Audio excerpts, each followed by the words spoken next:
Moi boas tardes a todos e a todas. Señor Presidente da Real Academia Galega, señor Ramón Villares, profesores, Joan François Botrel, Emanuel Santos, estimadísimo Xavier Garrote e Luz Polo, veciños de Ortigueira e todos os que vides doutros lares e que estades aquí hoxe, que esta é a vosa casa. É para min unha grande honra darvos a benvida a Ortigueira nesta segunda edición das xornadas A Invención da Tradición. Quero comezar por agradecer tamén encarecidamente a Real Academia Galega por escoller a nosa vila para celebrar este encontro. Hoxe reunímonos para reflexionar sobre un concepto tan apasionante como é, e tan complexo tamén, como nacen as tradicións, como medran, como se consolidan e como acaban formando parte da identidade dun pobo. Poucas historias ilustran mellor ese proceso que a do Festival Internacional do Mundo Celta de Ortigueira. Sabemos que o celtismo forma parte dun longo percorrido intelectual e cultural que ten diversos nomes e homes e mulleres fundamentales na historia de Galicia. Sabemos tamén que a investigación histórica, arqueolóxica e musical continúa chegando matices e novas perspectivas sobre esta herdanza. É precisamente por iso que son tan necesarias xornadas como esta, que nos invitan a distinguir entre a historia, o mito e a construción cultural, sen renunciar tamén ao valor de ningunha delas. Porque ás veces unha tradición non é menos verdadeira por ser construída, é verdadeira porque unha comunidade a fai súa. Iso foi o que aconteceu en Ortigueira. Cando no ano 1978 naceu este festival, gracias en gran parte ao esforzo de homes e mulleres como os que estades presentes hoxe aquí, dos que podíamos destacar a Xavier Garrote como alma mater, xunto con Fran Bermúdez, que facía as labores de xefe de prensa, Marías, Álvaro Fernández Polo, Xosé Manuel Otero, Jesús Losada ou Carlos Lorenzo, xa falecido, que se adicaban durante todo ese ano de maneira altruísta a organizar o festival. Unhos días antes da celebración do festival incorporábanse a este selecto grupo xente como a Xiró, no servicio de orden, Pepe Losada como taquillero ou Guillermo Caula, encargado de levar os cartos que había naquela da taquilla ao Banco Pastor. No servicio da orden, labores, comedor, etc., colaboraban rapaces e rapazas como hoxe da Escola de Gaitas de Ortigueira. Tamén colaboraban de forma totalmente altruísta varios albanés que formaban parte da cooperativa ortegana, entre os que podemos nombrar a Lis da Xas, a Guieiras de Cuíña, Genucho de Luama, en paz descanse tamén. E tamén hai que agradecer aos empleados municipais, a Manuel Sá, a María Luisa Sierra, Loli Pérez, Fran Rivera, este último que organizou o festival dende o ano 98 hasta o 2008. Xa que gracias a todos eles o festival perdura ata a actualidade. Dadevos conta de que dentro de 2 anos teremos o 50 aniversario desta efeméride. Poucos podían imaginar que acadaría convertendo Ortigueira na capital internacional da música folk e das culturas atlánticas durante este mes de xullo. O que comenzou como unha iniciativa cultural impulsada con ilusión da Escola de Gaitas transformouse, con cos paso dos anos, nun símbolo recoñecido en todo o mundo. Non é van é o único festival destas características declarado de interese turístico internacional. E quizáis o exemplo máis fermoso dese proceso estea na propia palabra celta. En Ortigueira dicir celta xa non remite únicamente a unha interpretación histórica ou identitaria. Aquí o celta significa tamén música, encontro, convivencia, hospitalidade, mocidade, tradición e futuro. Significa, por tanto, milleiros de persoas compartindo durante unhos días unha maneira de entender a cultura dende o respeto á diversidade e desde a fraternidade dos povos atlánticos. Poucas veces unha palabra cambia de significado dun xeito tan natural, tan profundamente vencellado a un territorio. Iso tamén é patrimonio cultural. O festival soubo construir unha identidade propia sen deixar de estar aberta ao mundo. Fixo de Ortigueira unha referencia internacional ao converter o noso nome nun punto de encontro entre Galicia, Bretaña, Irlanda, Escocia, Gales, Asturias, Cornualles, Illa de Man e tantas outras culturas que atopan aquí a casa común de todos.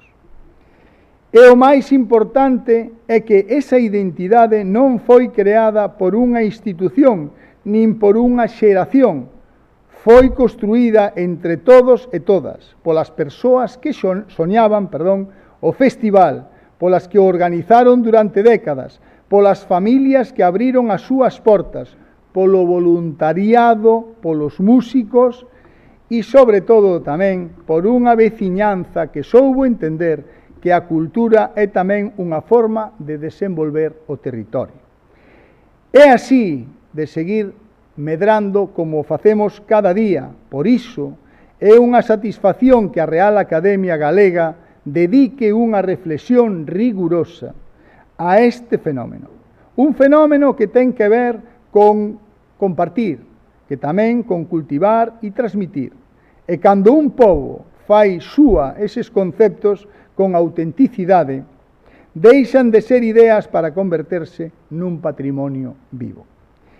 Desexo vos unha excelente xornada de estudio, de diálogo, de intercambio, de coñecemento e convídovos a que nos vexamos exactamente nunha semana nas portas deste mesmo edificio para asistir ao arranque da 48º aniversario da maravillosa invención desta tradición que nos esforzamos en manter ano a ano. Gracias tamén ao Comité do Festival do Mundo Celta, ao señor Alberto Balboa, director do que é o noso festival, tamén a Sofía, a directora e a presidenta da Escola de Gaitas, e a todos os que fan posible dentro do Concello de Ortigueira, e o único que o fai unha administración enteiramente pública é o Concello de Ortigueira, o que fai este evento, polo tanto, é de agradecer aos funcionarios e funcionarias do Concello de Ortigueira que sigan facendo isto posible, porque senón sería completamente inviable que isto seguira adiante. Polo tanto, agradecer a todas as persoas do Concello de Ortigueira a que sigan e que estén animados para seguir con este evento e que o ano 50 ou a 50 aniversario sexa unha gran edición e que convoque a tanta xente que está pendiente do noso festival en todo o mundo. Moitas gracias, benvidos a Ortigueira e vos deixo con estas xornadas. Moitas gracias.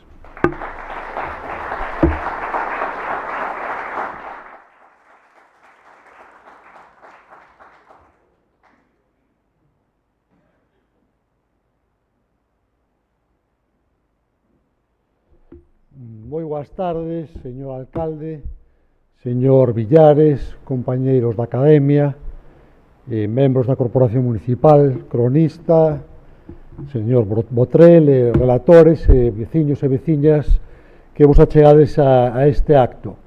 A sección de Historia da Real Academia Galega comezou o ano pasado a organizar estas xornadas que se titulan Invención da Tradición e que van levándonos por distintos puntos de Galicia. O ano pasado, se non lembro mal, foi Ar de Lucus, en Lugo, foi a Festa de Historia en Ribadavia, foi a Festa de Independencia en Vigo, e a Festa Vikinga de Catoira, e seguiremos da man da sección de Historia celebrando estas sesións de traballo en distintos lugares de Galicia. Como vedes, o título xenérico, a invención da tradición, fai referencia á creatividade da cultura, ao feito de que a identidade e a cultura non son monolitos que herdamos xa feitos e dereitos, senón que son entidades que imos construindo ao longo do tempo coa participación non só dos eruditos, senón tamén coa participación de moitas xentes que se sinten interpeladas por este tipo de invocacións. Por que en Galicia a invocación ao mundo celta, a identidade celta, ten unha capacidade de convocatoria e de movilización que non teñen outras? Pois iso non o sabemos moi ben, pero o feito está aí. Entón, aquí, como moi ben expresou o señor alcalde, temos a idea de que unha cousa é o que fan os historiadores que se basean en documentos, na arqueoloxía, nos datos que hai sobre o pasado, construen unha historia que ten un fundamento documental e que ten un fundamento máis obxectivo, pero logo está a maneira en como as comunidades recrean ese pasado para dotarse dunha identidade coa que se sinten cómodas, coa que se sinten identificadas e coa que sinten que lles dan motivo de orgullo. Este é o caso do Festival do Mundo Celta, que é unha das expresións, creo que máis brillantes da capacidade creativa que teñen os mitos, porque os mitos, a veces, desde o punto de vista histórico, son criticados ou deslegitimados como falsificacións da historia, pero os mitos teñen unha capacidade, cando conseguen interpelar as comunidades, teñen unha capacidade xenésica, teñen unha capacidade creativa, teñen unha capacidade de dinamizar e de inspirar culturalmente, de inspirar creacións culturais. E eu creo que no caso, evidentemente, do chamemos mito celta, en Galicia, un dos ámbitos en que este imaginario cultural nos resultou máis inspirador, máis motivador desde o punto de vista da cultura, foi o mundo da música, a creación musical. Obviamente, o Festival de Ortigueira, o Festival do Mundo Céltico de Ortigueira, non só se pode invocar como polo seu papel pioneiro, porque empezou xa hai casi 50 anos, como se acaba de sinalar, sino tamén pola súa capacidade de convocatoria e pola importancia enorme que tivo en imaginarmos un sector da creación musical galega con ese selo do mundo céltico. Dentro dun imaginario, ademais, isto creo que é importante subliñalo, que non é un imaginario excluinte, é un imaginario creativo, pero é un imaginario que nos irmanda con outra xente, non nos separa de ninguén, sino que nos une con outros povos e con outras culturas.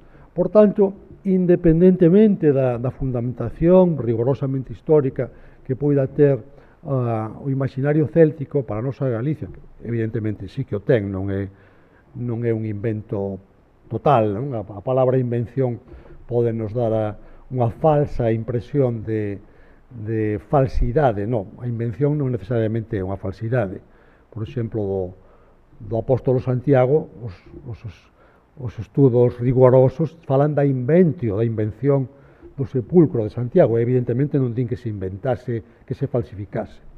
A invención tamén o sinalou agora o alcalde, unha recreación, unha resignificación, unha capacidade para resignificar. Por tanto, hai unha parte do noso pasado cultural, da nosa identidade, que é céltica, e esa parte son os historiadores e as historiadoras as que teñen que delimitalo cos seus rigorosos métodos, pero hai outra parte da nosa identidade céltica que é simplemente inventada, resignificada por nós mesmos, porque nos convoca, porque nos atrae, porque nos inspira, porque nos permite intercambiar con outras culturas e porque nos dá motivo para unhas creacións culturais que son extraordinarias, da que nos sentimos moi orgullosos e que nos identifican diante de todo o mundo, nomeadamente no mundo da música. Así que, neste sentido, o papel do Festival de Ortigueira foi absolutamente crucial e por iso supoño que sería un dos motivos polo que a sección de Historia da Real Academia Galega decidiu que este era un dos temas que nos tiña que convocar. Así que eu agradezo a Ramón Villares como responsable desta sección, a Pejerto Saavedra, que tamén nos acompaña, outros membros da sección, e os expertos, comezando polo señor Botrel, que nos van ilustrar sobre isto, que organizase esta sesión, e agradezo moi especialmente o Concello e o alcalde pola súa extraordinaria colaboración e acollida para este evento. Así que, moi benvidos, moitas grazas, e damos paso entón á sesión.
Está? Boas tardes. Non vou a repetir as acertadísimas palabras que xa se dixeron aquí por parte do señor alcalde, do señor presidente da Academia, de modo que eu tamén me folgo moito personalmente de poder levar adiante esta actividade aquí en Ortigueira e que sexa ademais con motivo do Festival Internacional do Mundo Celta, porque realmente, con independencia que sexa 38 ou 40 ou 50 a celebración del, esta iniciativa do festival foi algo que contribuiu moi claramente á colocación de Galicia, da cultura galega, no panorama do que podíamos chamar as nacións célticas ou a comunidade céltica dos finisterres europeos. Durante moitos anos celebráronse congresos e reunións entre representantes da Bretaña, de Cornualles, de Gales, de Escocia, pero nunca estaba Galicia. A pesar de que xa estaba publicado os libros de Murguía, a pesar de que había un consenso xeral sobre a presencia e a influencia da raza celta e do pensamento celta, da influencia cultural celta sobre a configuración da cultura galega, pero non estaba presente. E resulta que isto empezou a ser posible xustamente polos anos 50, 60, por medio de dúas vías un pouco distintas, entre outras posibles, que foi unha a do Cunqueiro que recreou sin vela unha Bretaña verdadeira, e que despois foi alá, viaxou a Bretaña, e como se sabe, descubreu que realmente era como el dicía, a Bretaña que ele estaba vendo, sin tela visto nunca antes. Eso sí que é unha invención de Bretaña auténtica. Isto alertou tamén aos ámbitos culturais de Bretaña e de outros lugares, pero sobre todo de Bretaña, para incluíren Galicia neste panorama, e foi sobre todo a través da música e da reunión de grupos folclóricos, festivales internacionais folclóricos, onde por primeira vez dunha forma efectiva estuvo presente un grupo da Coruña, pero que ese grupo da Coruña tiña algo que ver, como despois xa se verá no caso concreto do inicio do festival, por parte de Xavier Garrote, tiña algo que ver con un ilustre ortegano, como foi Laureano Álvarez. E esta festival, e logo o acto que aquí estamos celebrando, e outros que virán, creo que non serían posibles sin estas sin esta presencia, este traballo. Porque eu recordo ter lido nas memorias que publicou non hai moito Mona Ossuf, que é unha ilustre historiadora francesa, filla dun pai bretonante, que recorda como na súa infancia lle falaba do mundo celta, era moi apasionado da cultura celta, tiña mesmo mapas na súa casa, dice Mona Ossuf, pero Galicia nunca estaba. Non estaba naqueles mapas. E foi despois un ilustre bretón que conoce mellor que a min, o profesor Botrel, que é Pierre Jaquelia, que como especie, non sei se estou ben informado, como unha especie de comisario destes festivais internacionais que se organizaban en Francia desde mediados dos 50 para adiante, que comezou a pensar en convidar a Galicia, porque nos faltaba Galicia, dice Pierre Jaquelia nun dos seus libros de memorias. Entón, aquí son dous testemunhos que indican como non foi fácil o camiño recorrido, e que era posible que non se recorrese así, pero houve persoas que pensaron nisso, voluntaria ou a veces non tan voluntariamente, e aquí é no que estamos. Eso vamos falar despois, pero para poñeros a ustedes en antecedentes sobre o que aquí nos trouxe e por qué. E agora, dúas palabras, porque sería ocupar moito tempo, sobre a presencia e a persona que me acompaña, que é o profesor Jean-François Botrel, que é realmente un luxo poder decir que está aquí, que veo a Ortigueira só para isto, tamén para recordar vellos viaxes, e que hai que saber que o grupo de investigación da Universidade de Rennes, que el dirixou moito tempo e que ten ilustres seguidores e seguidoras, fixo moita vida aquí no Ortegal, algún deles incluso veu antes do que el, que foi Bernard de Legonidet, que pasou tanto tempo en Espasante, tantos veráns, e que case fixo da súa familia uns habitantes, uns moradores de Ortegal, pero sin restar ningún mérito a Bernard de Legonidet, que morreu hai pouco, quero recordalo para botalo de menos nesta propia sesión. O verdadeiro líder intelectual de todo aquel grupo foi, e sigue sendo, Jean-François Botrel.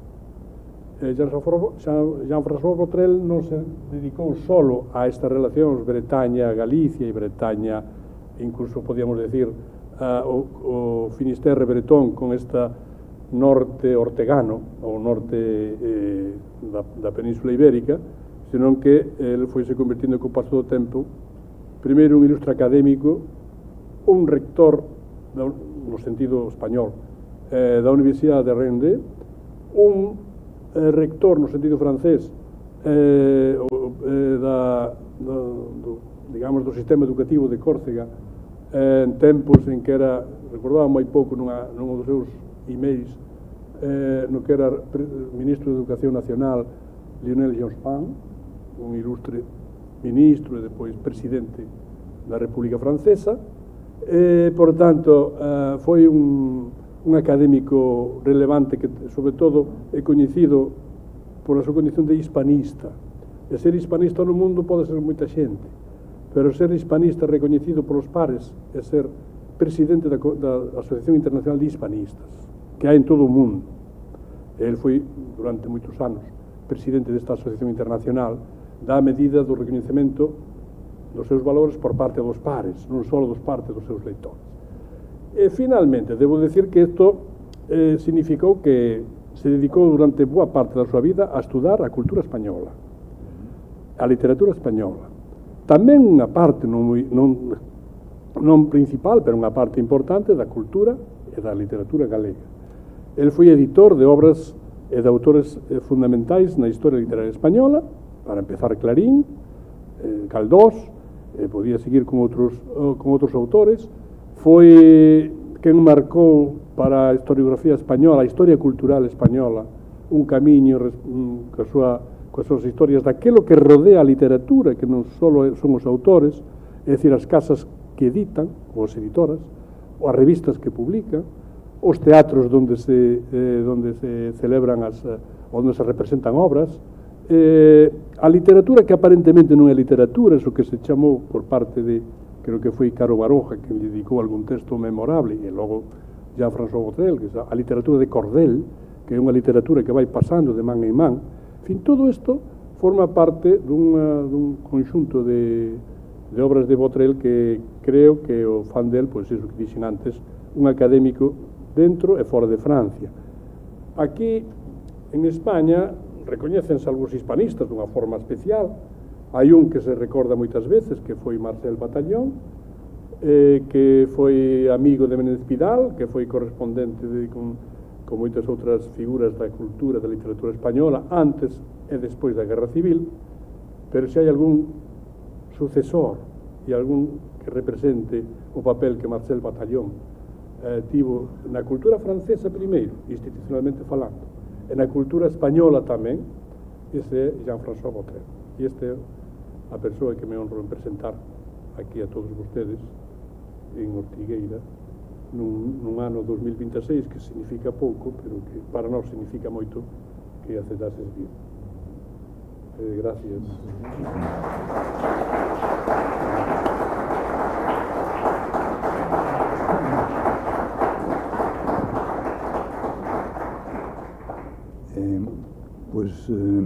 Sí, soy un hispanista bretón.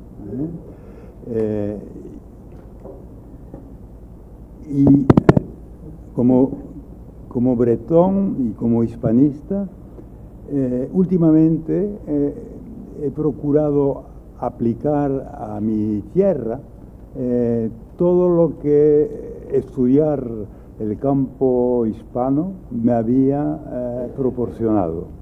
Entonces, el método que acabo de aplicar a ese tema que hoy nos reúne, la tradición, cómo se inventa, proviene de lo que he aprendido de mis estudios sobre la cultura española y concretamente la gallega y la asturiana. Entonces, quisiera recordar, como introducción al próximo debate, que desde principios del siglo XIX, en Francia y muy especialmente en Bretaña, se nota una recurrente preocupación por salvaguardar una tradición o unas tradiciones en trance de desaparición. Siempre están en trance de desaparición las tradiciones, ¿no? Acompañada con lo que, contemplado años después, desde una perspectiva histórica, se nos antoja una invención de la misma, en el sentido que el historiador británico Ausbone le diera con a veces toda la polisemia que tiene el concepto. Inventar es buscar y hallar expresiones o manifestaciones de una tradición viva o latente. La ciencia folclórica se dedica a esto. O también puede ser base de elementos existentes o no existentes para crear, imaginándola, una neotradición, lo que también se llama a veces el neofolclore, en ambos casos desde unas preocupaciones por conservar algo patrimonial, por muy inmaterial que sea, y sobre todo, diría yo, por afirmar una identidad. En Bretaña, en un contexto de creciente penetración e impacto de la cultura central, esa doble preocupación ha venido manifestándose de manera más o menos permanente en dos corrientes principales que se interpenetran. Una, diría, más dogmática, el celtismo, que consiste en reivindicar unas raíces celtas para afirmar la originalidad de Bretaña dentro del conjunto nacional, en aportar pruebas como la lengua bretona, ¿no?, o argumentos históricos o antropológicos. El pelo rojo, por ejemplo, parece ser que es un distintivo de los celtas. Bueno, yo tengo pocos. Para tal finalidad y también en pretender receltizarla por una comunión con otros pueblos celtas, aspirando pues a la conservación con una eventual restauración de un impreciso, se decía, mítico pasado, de la que es sintomático, me parece, el neodruidismo con sus bardos o poetas cantantes. Aquí tienen algunos reunidos en Brest a finales del 19. Una invención de la tradición celta, según algunos, y no me da tiempo para detallarlo, pero se podría ver cómo a lo largo del siglo XIX cambia un poco la perspectiva, desde una perspectiva romántica hasta una perspectiva más erudita, digamos. Otra corriente más pragmática es la que es más folclorista, no folclórica, y consiste en fijarse en todo lo que pertenece a la tradición, recogerlo, describirlo, conservarlo y destacarlo como algo patrimonial o diferencial, como prueba y afirmación de una originalidad con respecto al conjunto nacional y al proceso uniformizador que conlleva el sistema francés republicano, la Tercera República. Esto se puede observar, esta corriente, se puede observar tanto para la Baja Bretaña, de lengua bretona, como para la Alta Bretaña, de lengua románica. La encarnación de todo esto, pues la tenemos en individuos como Brizeux, como la Villemarqué y su famoso Barzaz-Breis, como Luzel, pero me gustaría destacar la de Le Braz, con su leyenda de la muerte, por cierto, traducida en Galicia por Xavier Pardo Belía, Las leyendas de mort na Baixa Bretaña, publicado en la revista Galicia. Entonces, ese trabajo consistió en recoger la tradición viva, cuentos, en bretón son huerziu o soniu, que de boca de informantes, eran las más mujeres, que tienen nombres que suenan hoy todavía: Margarit Fulop, Lise Bellec, Montcambray.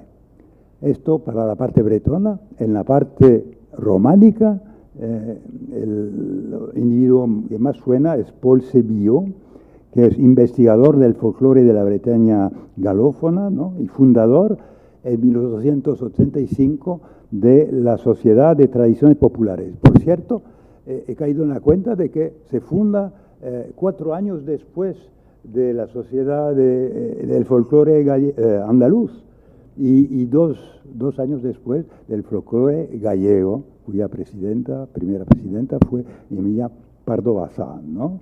Entonces, en todos estos casos se trata de la recuperación del patrimonio literario, arquitectónico, de las costumbres, de la indumentaria, de la música, pero las canciones, digamos, pero la música instrumental parece ser que poco ha preocupado a esos ilustres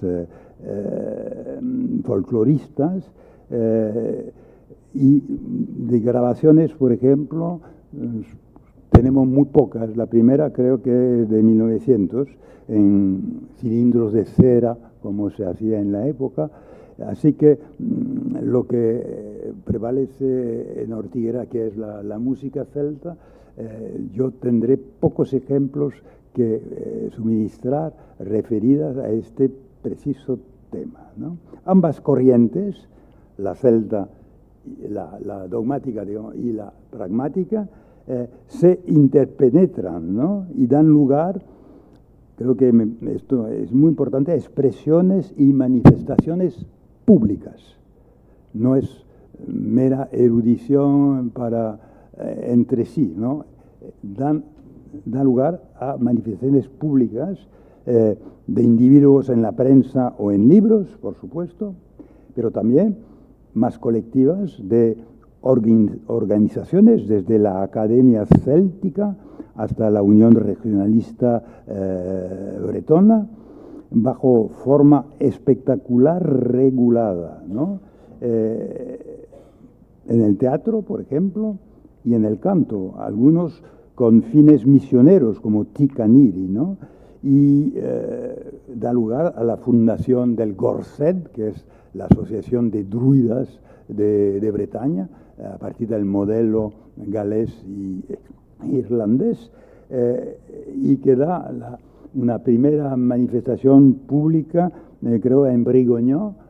Aquí tendrán el desfile de los druidas, con fotógrafos y postales, o sea, estamos claramente en la valorización de algo espectacular, ¿no?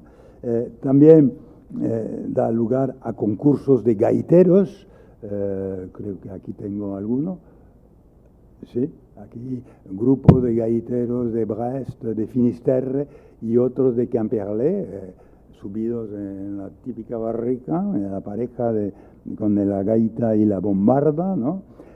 Concursos de trajes organizados, y luego los primeros grupos folclóricos. El primer grupo folclórico bretón se remonta a 1902 en Banalec, ¿no?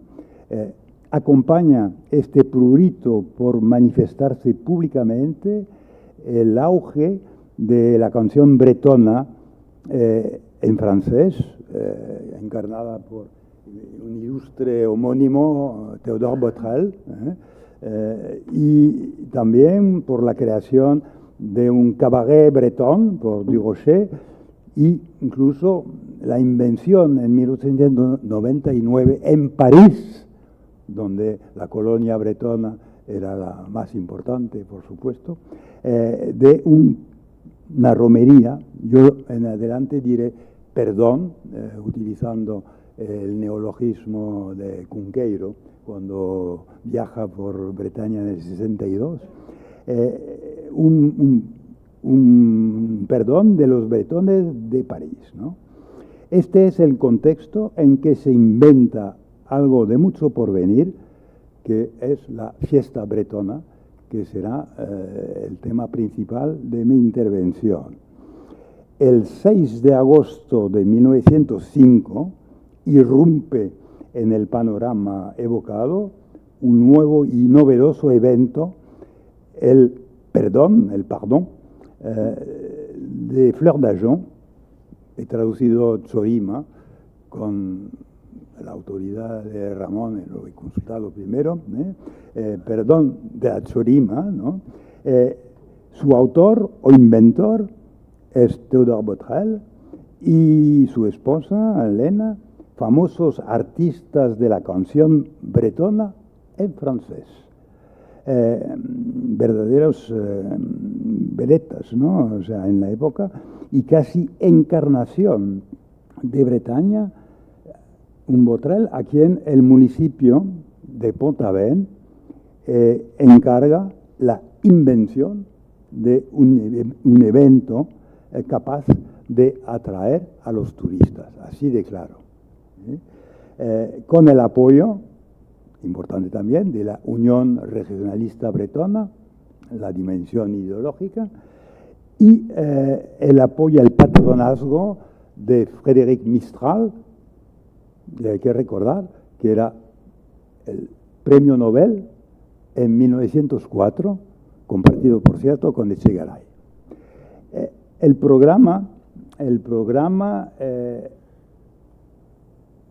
este es el perdón de París, ¿no? El programa, pues lo que está en el cartel, donde aparecen con sus trajes nacionales, así se decía, Théodore Botrel y su esposa, o sea, bretones, ¿no?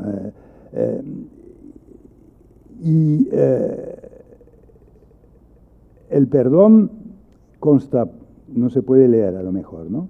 El perdón consta, por orden cronológico, de una misa solemne, con salida de misa, hasta de la reina, hasta un estrado donde se la corona, un concurso de gaitas, un concurso de trajes, un desfile por el pueblo de los gaiteros y dulzaneiros, de bretones y bretonas con sus trajes, y de la reina y sus doncellas de honor, y por la tarde un espectáculo, un concierto popular de pago, en un teatro al aire libre, con canciones en francés y en bretón, y una obra dramática en francés. Fácilmente se ve que se trata, estilo carpintería, de un ensamblaje de distintos elementos preexistentes, por separado, indígenas y alienígenas, una posible ilustración de lo que Hobsbawm describe como, cito, utilización de materiales antiguos, yo añadiría, o actuales, para construir unas tradiciones inventadas de un nuevo tipo y con otra finalidad. ¿Cuáles son los elementos de que se vale Botrel? Pues hagamos un rápido repaso. Primero, la misma denominación, perdón. Esto remite a algo que tiene una larguísima tradición, es la romería, ¿no? En Bretaña, con su doble dimensión religiosa y profana. Decían entonces, al perdón van dos y vuelven tres, ¿no? Que ya es una atracción para la gente de fuera, turistas, los que veranean en la costa bretona, y de esto nos da una idea. Esta es la procesión de un típico perdón bretón, y este es el cartel que pretende enganchar a los turistas de toda Francia para que vengan a visitar la Bretaña pintoresca. Es Camino del Perdón, es el título del cartel, ¿no? Entonces, la idea de Botrel y de Pont-Aven es de perdón bretón a gente más bien alienígena, o sea, que indígena, o sea, fundamentalmente a turistas, ¿no? A veraneantes. De la dimensión religiosa, esencial y votiva, queda la misa, la misa con cantos del dúo Botrel, que canta en la iglesia, y la salida de misa con la reina de Théodore Botrel, pero el perdón se seculariza, o sea, se vuelve más profano y se democratiza, poniéndolo bajo la advocación no de un santo o una santa, sino de una flor, la chorima. La chorima, que por cierto, todo un acierto, porque la chorima ha venido a ser la flor emblemática de Bretaña, reconocida por el gobierno regional, ¿no? Con la clara impronta del modelo provenzal. Frédéric Mistal, premio Nobel, es presidente de honor de la primera edición del perdón. Aquí lo tenemos. Son fiestas del sur de Francia que ya preexistían y que inspiran evidentemente a Théodore Botrel. Y también, diría, de las boyantes fiestas de las flores que en las principales ciudades de Francia ya existían, ¿no? Con sus reinas de la fiesta y sus doncellas de honor. Una reina, por cierto, electa, no nombrada, que vemos llevada del brazo de Botrel o del alcalde. Señor alcalde, sería un honor para usted, ¿no? Hacia un estrado donde se la corona. ¿Y a quién? A la reina se entrega una rueca rematada por un arminio, así como un broche de plata adornado con armiños dorados que representa a una mujer bretona con el epígrafe «Vivamos, amemos, muramos en nuestra tierra». Bien. En el preciso desarrollo de la fiesta bretona, porque al calificativo de perdón pronto se renuncia, pues vienen programados varios concursos, una invención ya casi tradicional. Ya sabemos que había concursos de gaitas y concursos no de trajes, pero de gaitas, ¿no? Entonces, los gaiteros son semiprofesionales, son los que intervienen para las bodas, para animar las bodas, y se convocan atrayéndoles con premios,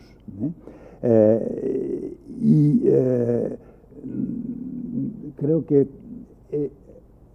he grabado, esta es la reina coronada, y a ver, estos son los gaiteros durante el concurso, y a ver si puedo hacer que suene para... No es algo muy agradable, pero es importante ambientarse. A ver. ¿No funciona? Ah, bueno. No, es internet, está dentro. Bueno, no importa. Es un sonido un poco agrio por lo de la grabación y también por lo del instrumento, conste, ¿no?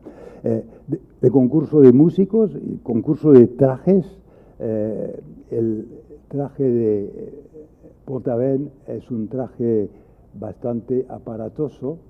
Aquí tienen a un grupo de mujeres con el traje de Pont-Aven, Giswen, incluso en la época había en Pont-Aven una tienda que se llama Au Costume Breton, aquí lo ven, Au Costume Breton, ancien et moderne, donde se promociona el traje antiguo, pero también se confeccionan trajes, porque la cosa es conservar esa tradición que va desapareciendo. El traje bretón es cosa de domingos y ya ni siquiera, sino de ocasiones muy especiales, ¿no? Y Botrel, siguiendo el ejemplo de Mistral, al dirigirse a las chicas de Arles, pide a las jóvenes de Pont-Aven que conserven el traje nacional. Y obsérvese que la neotradición se acaba por imponerse a la autoridad. Yo, mirando las tarjetas postales, he visto que en el primer evento el alcalde viste de paisano y en el segundo ya tiene el traje bretón, ¿no? Una imposición, aquí lo ven detrás del primer grupo con el sombrero, y en la siguiente se le ve a la izquierda ya vestido de bretón, ¿no? Bien, tiene que cumplir.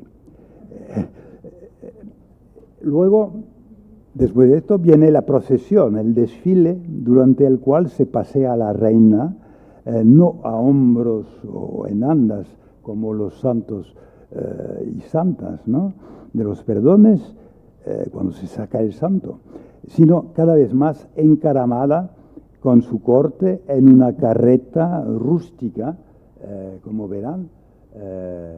Este es el primer desfile, ¿no?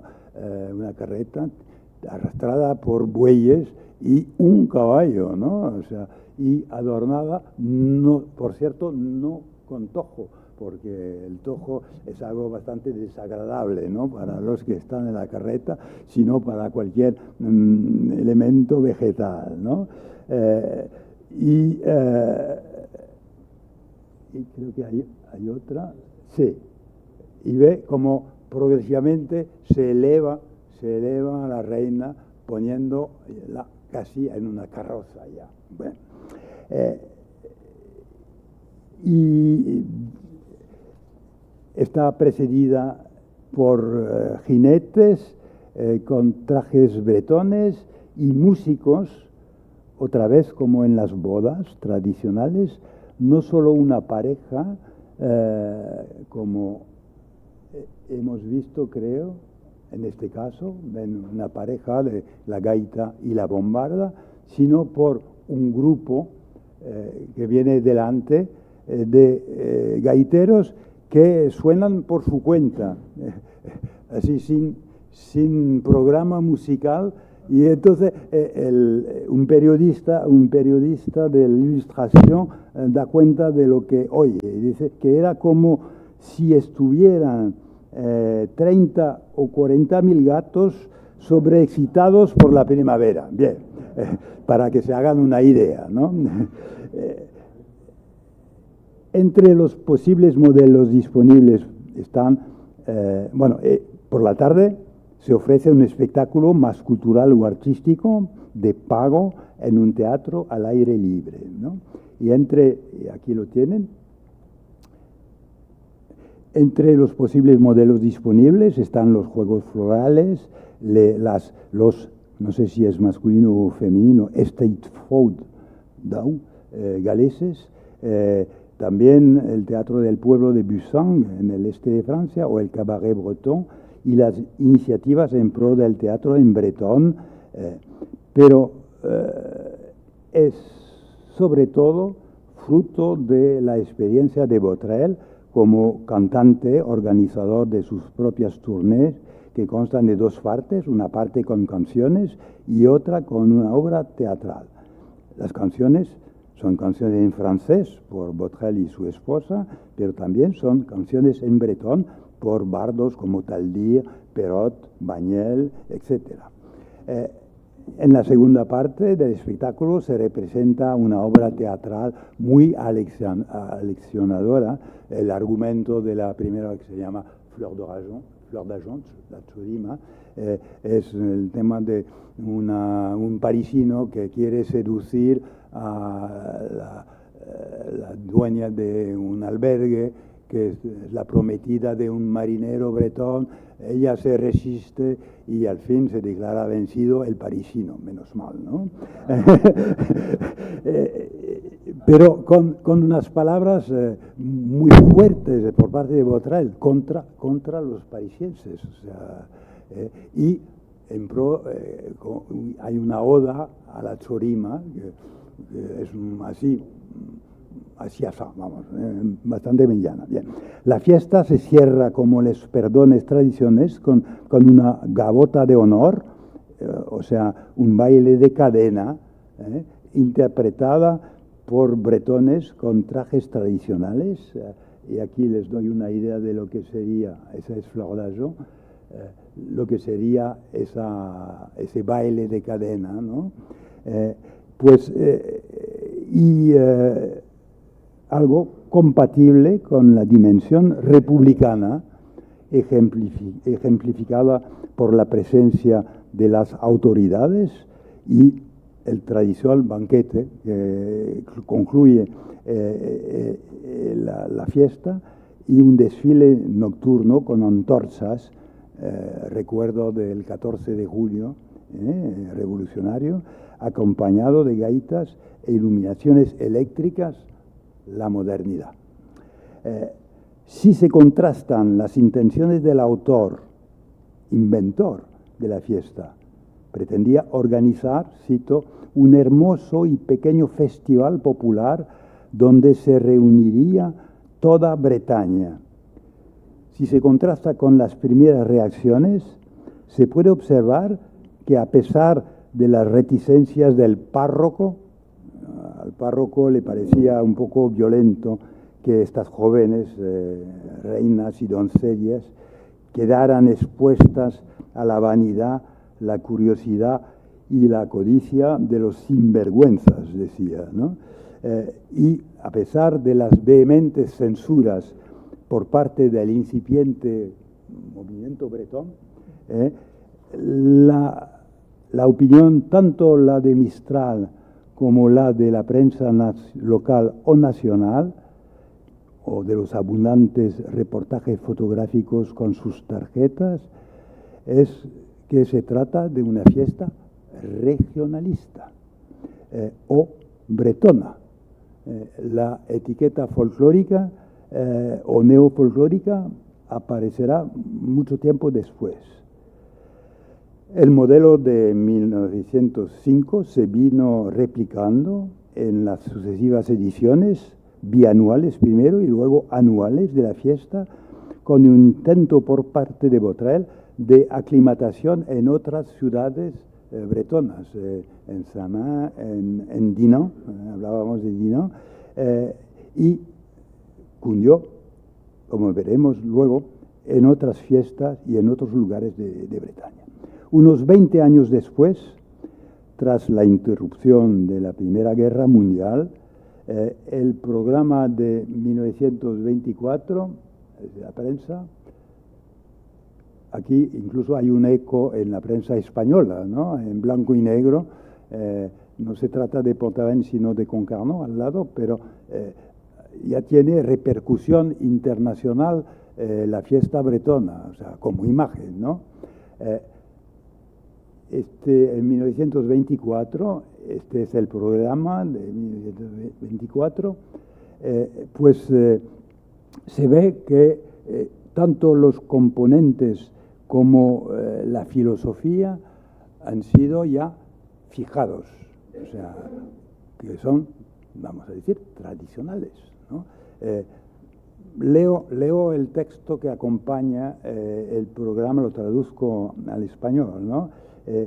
Lo que pretenden es conservar o restituir a nuestras fiestas su verdadero carácter y hacer que nuestra Bretaña se quede con sus melancólicas gaitas, sus frescas y ligeras cofias, sus suntuosos trajes, sus danzas célticas. Esta es nuestra meta. Al componer el programa de los festejos a que asisten hoy, se dirigen a los espectadores, hemos querido probar no solo a los turistas, sino a los propios bretones, que un pueblo, una provincia, una ciudad, una aldea, pueden y deben encontrar en sus propios recursos nacidos de las tradiciones todos los elementos de una fiesta que esté plenamente en armonía con su alma. Aquí no habrá nota falsa alguna.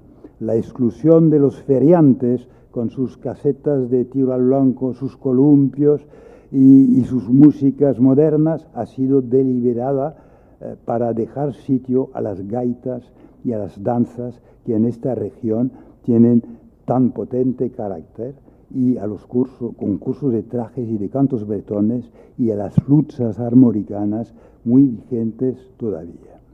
Para caracterizar tal fiesta bretona, se podría decir, a eso me atrevo, de manera sintética, que se trata de una ruptura conservadora.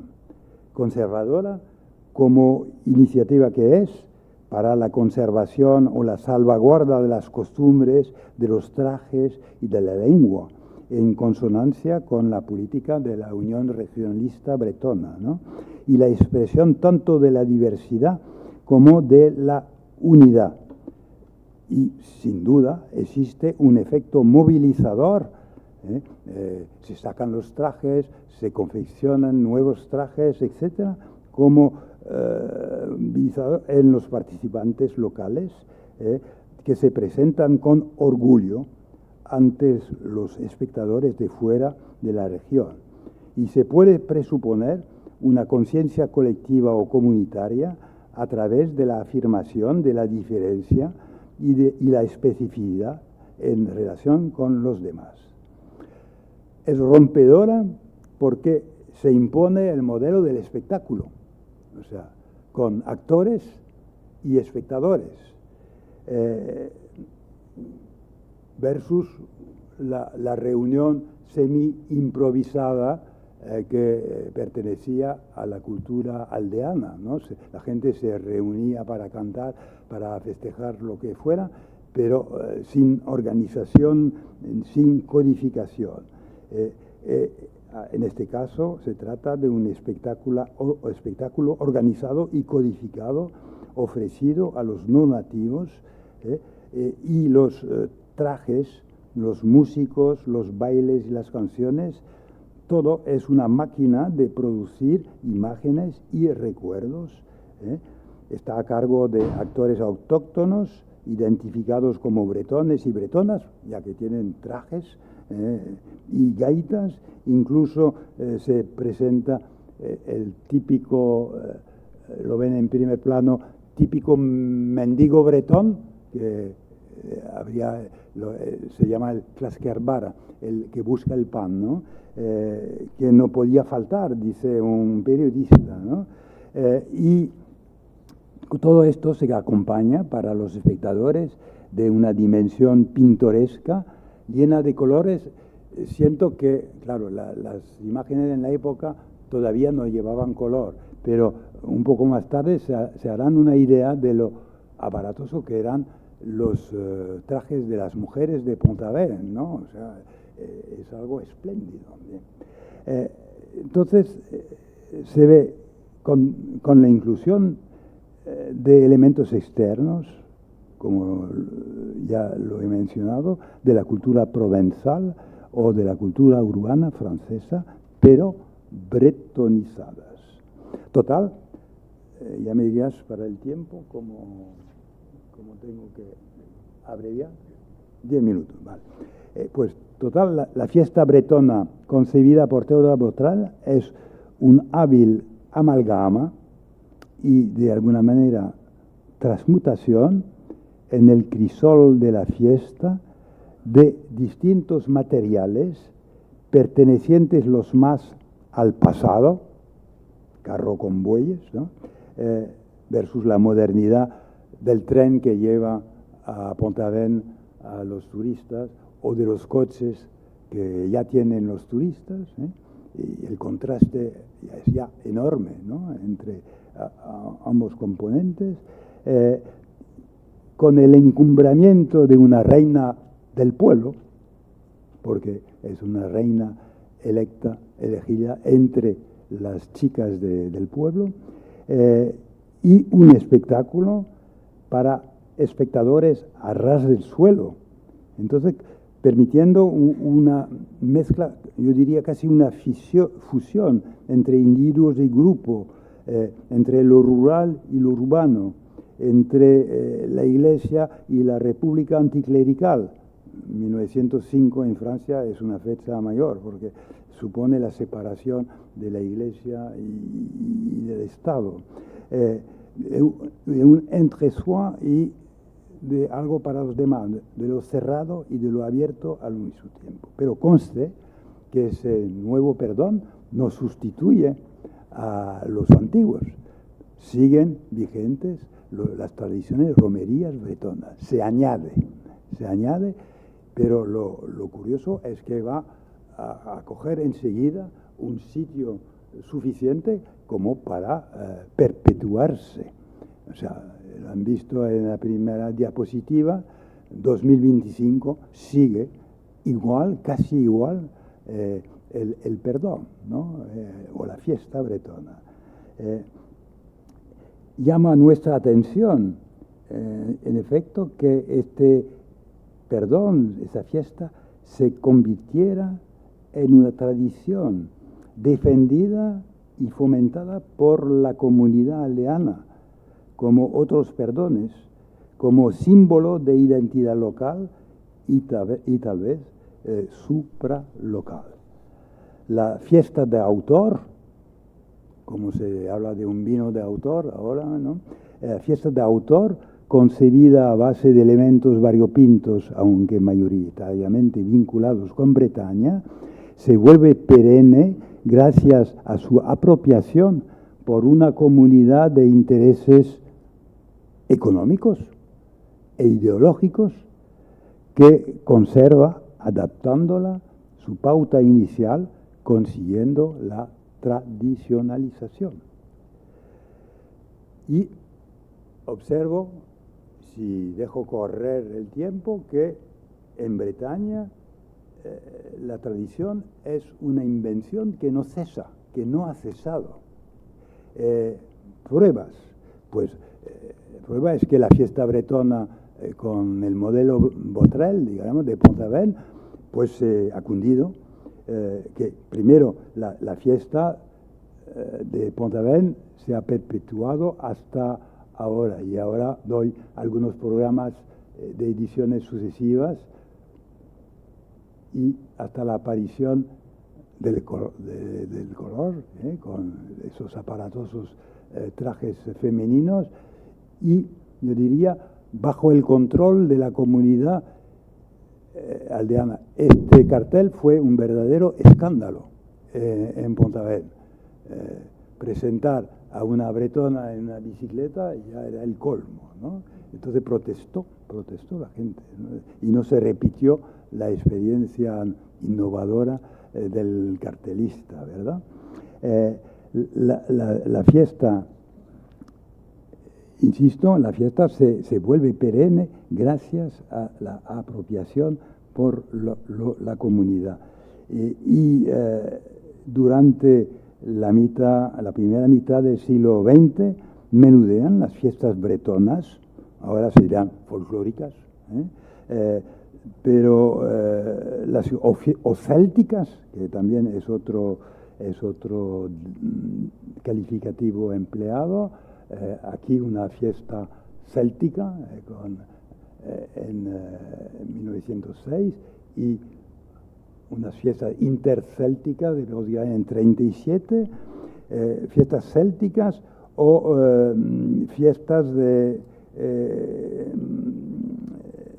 que pueden incluir concursos de gaiteros o en las que se reconstituyen unas aldeas bretonas de cartón piedra, claro, pero con actores un poco el estilo sueco, para que tengan una apariencia de vida. Eso se ve en Nantes, por ejemplo, o en Ginebra, también lo hay.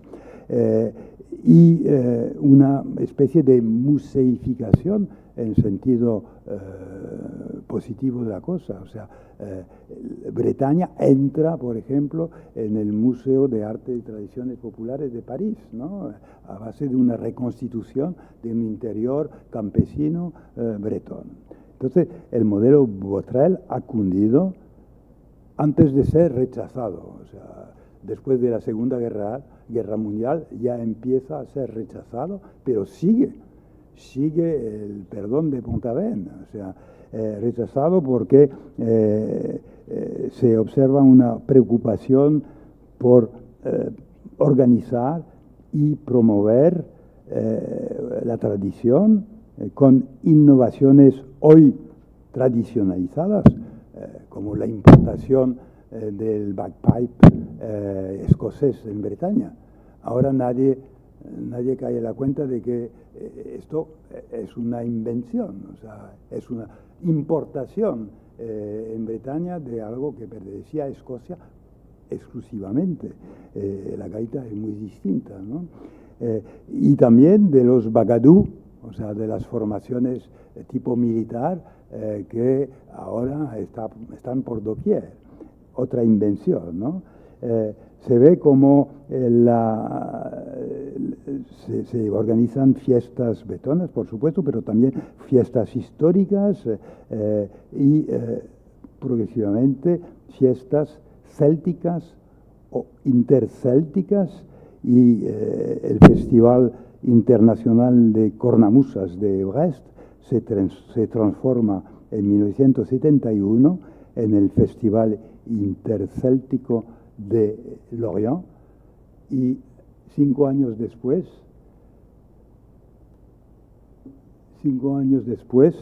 se inventará por primera vez, creo, a un grupo gallego a Lorient. Pero esto afecta también a la parte galófona de Francia, y aquí les presento una foto que a mí me parece una maravilla.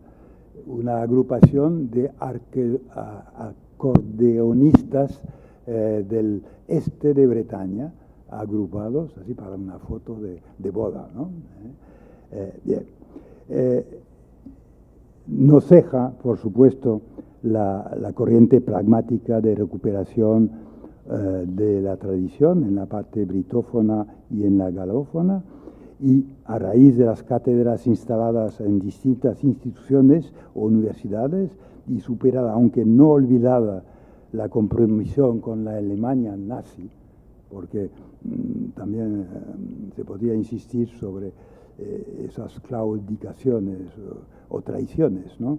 De parte del movimiento bretón, sigue investigándose la vinculación con el espacio celta.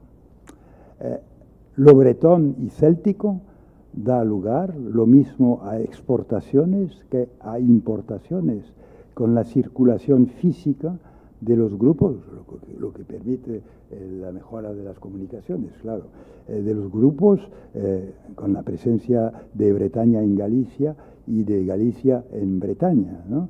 Y circulación inmaterial de la música y no sé si se llamará revivalismo que ha dado nueva vida a la música, por supuesto, pero también a las danzas, con la invención en Bretaña de los festunos, o sea, fiestas populares organizadas así en salas de fiesta, donde la gente va para bailar con un grupo de músicos o con cantantes, ¿no? La última invención tal vez sea la importación reciente de la fiesta irlandesa galaica de Samhain, o sea, también conocida bajo el nombre de Halloween, que es la última invención que yo conozco a base de importaciones. Bien, conclusión. He hablado de una invención de una persona, Botrel, un autor, pero que ha sido apropiada y soportada por una comunidad pueblerina hasta hoy, con invariantes. Esta es la salida de 1905, esta es la salida hoy. Sigue con el desfile, que antes era sigue con la carroza y aparece la modernidad con el 2 caballos y, como no, la bandera bretona, ¿no? Bien, esta tradición es sintomática de una relación con un impreciso y evolutivo pasado mitificado, con una sutil dimensión emocional, siempre un tanto nostálgica, que conlleva una imagen un tanto osificada, de la que, por ejemplo, puede dar cuenta a su manera el siempre presente neodruidismo, que sigue existiendo en uno de los últimos números de Le Monde. He encontrado estas imágenes muy recientes donde druidas están celebrando sus ritos y su culto, ¿no? Con una permanente tensión entre conservadurismo purista y mestizaje más pragmático, perceptible en la corriente revivalista. Emblemática me parece la introducción del arpa céltica, que no se conocía en Bretaña, la introduce el padre de Alan Stivell, y más sintomático todavía, la electrificación del arpa céltica para que se pueda escuchar durante los festivales, ¿no? Bien, entonces, y con esto concluyo, pese a las críticas de los que, por otra parte, no consiguen imponer su imagen de Bretaña, porque ha habido muchos críticos hacia esa manera de presentar a Bretaña, ¿no? que es una Bretaña de cartón piedra, falsa, de opereta, etc. Bien, pese a todas estas críticas,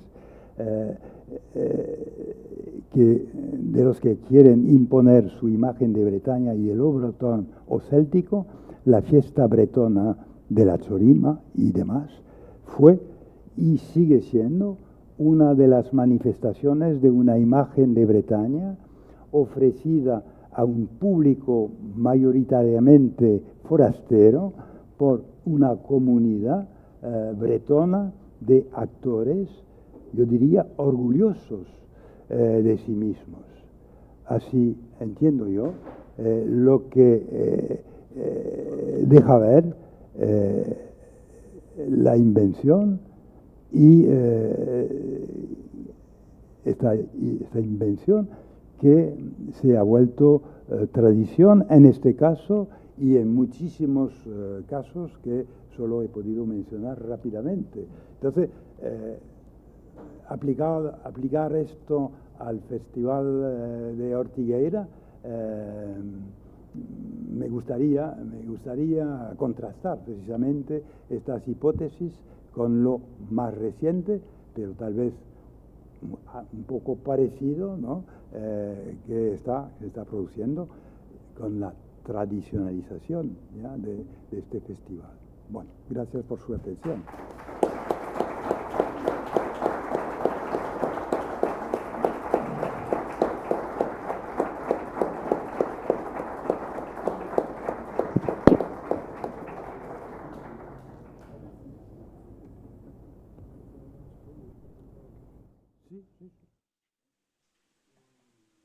Gracias.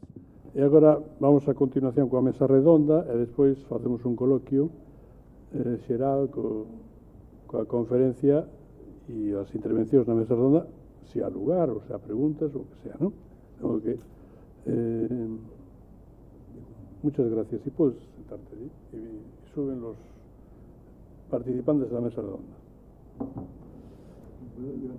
Sí, sí, por favor. Sí, sí.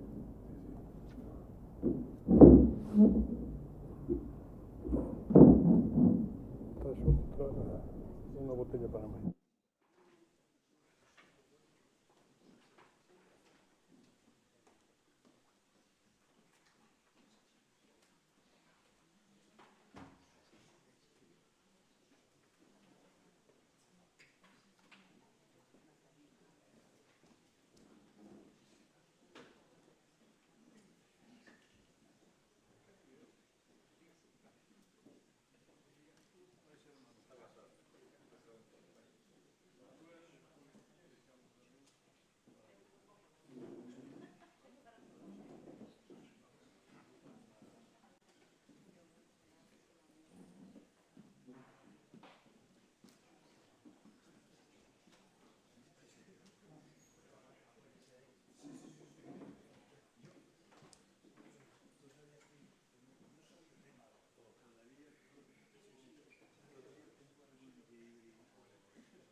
Continuamos entonces con a mesa redonda que ten que ver xa máis directamente co Festival de Ortigueira, con este estupendo punto de referencia e pano de fondo que é as festas da Chorima e outras festas da Bretaña, e con esa figura homónima do conferenciante, que é Teodor Botrel, que descubrín, que ele mismo confesa neste libro que aquí está, que só nun antepasado do século XVI, XVII, se encontrou alguna referencia. Ben, en fin, que con ese pano de fondo, entonces agora vamos a ocuparnos primeiro do que é Celta e despois do que é festival.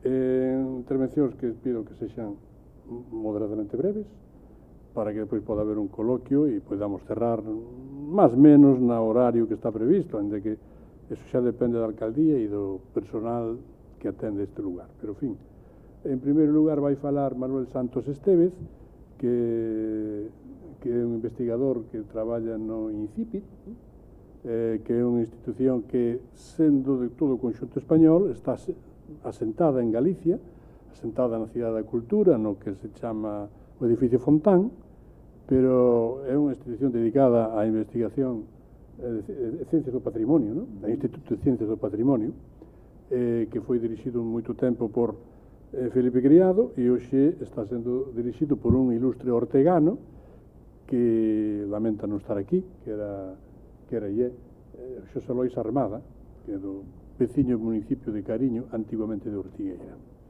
E despois do festival máis propiamente dito, con a experiencia directa del, van a falar os dous compañeros de mesa, por unha parte Xavier Garrote, que foi da comisión promotora, como quen dice, non? Ele explicará mellor que a min. En fin, eu conocín algúns desos que estaban nesa comisión, pero non podo adiantar nada. Dará despois, finalmente, Luz Polo, unha visión personal. Ela dice, deixadme pouco tempo, pero eu creo que vai falar moito. De modo que acabar, vamos, en última instancia vai falar Luz Polo, para que nos conte tamén o festival desde a súa propia perspectiva e desde dentro. E logo un coloquio, deixamos a cousa así hasta unhas palabras finales que do alcalde ou de quen, si está, si pode, cerrar o acto. De modo que Manuel Santos ten a palabra.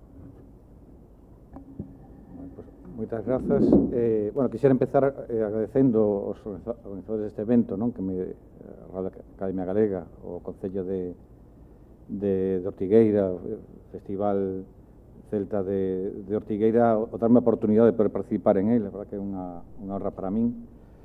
E, bueno, efectivamente, como ben me pediu Ramón Villares, vou poder ser o máis breve posible para que todos podamos participar e que seas tempo para un debate.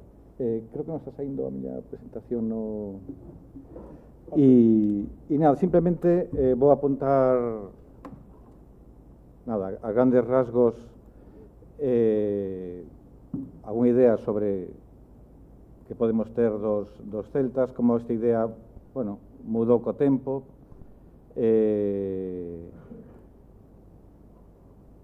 de que efectivamente sou consciente de que é un tema, bueno, polémico, pasou por diversas vicisitudes, negouse totalmente a existencia de celtas, despois volveuse a reivindicar, acabou sendo algo que chegou a formar parte mesmo da esencia da identidade galega, e creo que nos últimos tempos, independentemente dos investigadores, pois creo que todos estamos intentando unha aproximación o máis científica e aséptica, porque, bueno, penso que despois xa non vamos a ser responsables de que como se utiliza esta idea do celta, pero deixar constancia de que sí que hai, digamos, unha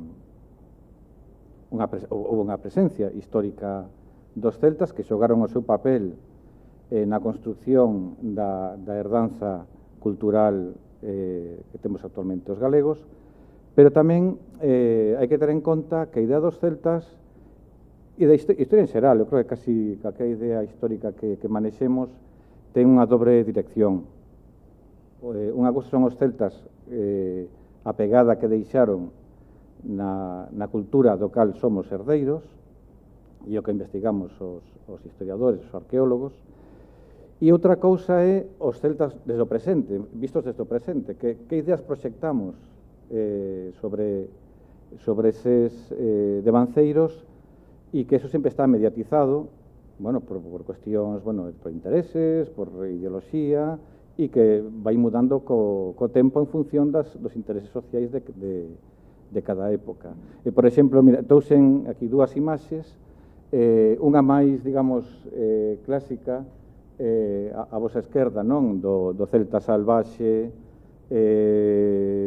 incivilizado, que non é outra herdanza, que non é outra cousa que unha herdanza da imaxe que deixaron os romanos unha vez que integran ao territorio de Galaequia o seu imperio. Eles se reivindicaban como os que trouxeron a civilización, e é curioso como esa idea que se construe desde Roma pervive hasta hoxe en día, non? Incluso creo que se vamos á festa de Ardelucus se reproduce esa imaxe, non? De o romano civilizado, con ben vestido, ben aseado, e bueno, un termo que non me gusta nada, de castrexo, o galaico salvaxe, non? Unha especie de eslabón perdido entre o animal e o ser humano. E cando realmente os estudos arqueolóxicos o que nos están devolvendo é a imaxe contraria, que esta que temos ao outro lado, non? Aproveito que poñen unha imaxe de Paco Boluda, un ilustrador que realmente está facendo un traballo encomiable e que nos está devolvendo esa imaxe, pois, que eran xente pois, tan civilizada como os seus conquistadores. E esta imaxe deturbada que temos dos nosos antepasados prerromanos non é, como xa dixen antes, é consecuencia desa integración dos povos prerromanos nun imperio que se visualizaba a sí mesmo como civilizador deses povos que les consideraban bárbaros e incultos, non? E precisamente con a integración no Imperio Romano se introduce tamén a escritura, e iso introduce unha fronteira cultural decisiva que transforma por completo a nosa visión do pasado. En ese momento, cando é introducida a escritura, cando, digamos, aparecen dúas tradicións que van a correr en paralelo, inda que se van a influir unhas en outras, que unha vai ser a considerada culta, que está basada na escritura, que donde vamos a herdar os coñecementos dos pensadores grecolatinos, e tamén a través da cal chega, por exemplo, a religión católica, no? Tan fundamental para o segmento cultural de Galicia e de Europa en xeral, pero ao mesmo tempo vai correndo unha cultura popular, oral, que non deixa escrita e que hasta o século XIX non vai ser tida en conta, porque sempre vai existir ese prexuicio de que a cultura popular oral é produto da improvisación, é produto da ignorancia. Curiosamente, unha cultura que a pesar de ser a cultura popular a que nos identifica, non, como galegos en cada caso, foi totalmente menospreciada precisamente por carecer desa tradición escrita. E chegamos á conclusión de que con a chegada da cultura grecolatina todo o que había despois desapareceu para sempre. Efectivamente, todo o que había anterior desaparecera e que somos únicamente herdeiros desa tradición grecolatina. Todas estas cousas empezan a mudar, non vou entrar en detalles, pero sobre todo a partir do século XIX, con desenvolvemento de disciplinas históricas, arqueolóxicas e etnográficas, e que empezan a definirse eso que hoxe coñecemos como as relacións atlánticas, non? E que empezan a definir a existencia do que podemos chamar unha rexión atlántica. Unha rexión atlántica que podía arrancar como mínimo dende o Neolítico, pero que presvive ao longo da Idade do Bronce, da Idade do Ferro, da Idade Media, e mesmo hasta a actualidade, non? Quer dizer que non é ninguna casualidade que Castelao, no momento dado, se fora a Bretaña a estudiar as cruces de Bretaña quando pudo ter ido ás cruces de Italia. Digamos que se empeza a configurar esa idea das relacións atlánticas e bueno, tamén quixen traer aquí un exemplar, unha fotografía dun exemplar do libro das invasións de Irlanda que tanto impacto tivo na creación desa lenda, dese mito da celticidade de Galicia, non? Que se non vou a afondar en ese tema porque creo que é un tema xa bastante estudado. Pero fixadevos, non, falando das relacións atlánticas, que é un proceso longuísimo do punto de vista histórico. Fixadevos, aí no mapa de Europa da vosa esquerda aparecen as artes rupestres, as artes rupestres paleolíticas máis importantes de Europa. O normal é que estas artes teñan un punto de orixe concreto, por exemplo, en Escandinavia, seguramente o seu lugar de orixe pudo ser Suecia, e vaise expandindo por os territorios colindantes. E o mesmo ocurre ca arte esquemática, por exemplo, da Península Ibérica, que aparece aí en unha cor rosada, que posiblemente tivo unha orixe no Mediterráneo e vaise expandindo polo resto da península. Pero fixadevos o que pasa ca arte atlántica, non? Que a que víamos antes, os petroglifos galegos que temos aquí, seguramente con unha orixe, eu penso que é máis probable en Galicia, pero fixadevos como pega ese salto, que o normal sería que si, independentemente do punto da súa orixe, é que se fora expandindo por as terras colindantes. Sin embargo, salta de Galicia a Irlanda e de Irlanda a Escocia. Sin mediación territorial ninguna. En outras palabras, os parentes máis próximos dos petroglifos galegos están en Irlanda e en Escocia. Ni siquiera en Asturias hai ese tipo de arte. É dicir, que o importante que son estas viaxes, estas relacións ao longo da costa atlántica. E como dicía, desde o punto de vista arqueolóxico, ás veces eu teño escoitado de parte de compañeiros que decían, bueno, sí, os celtas, non sei se estarían, non estarían en Galicia, pero para que sirven os celtas? O sea, a mí de que me sirven os celtas se eu, por exemplo, eu estudo, por exemplo, a agricultura na Idade do Ferro. E é certo, se un estuda a agricultura na Idade do Ferro, que máis dá que foran celtas que non foran celtas. Ou se estuda a metalurxía, ou se estuda a arquitectura. Eso é certo.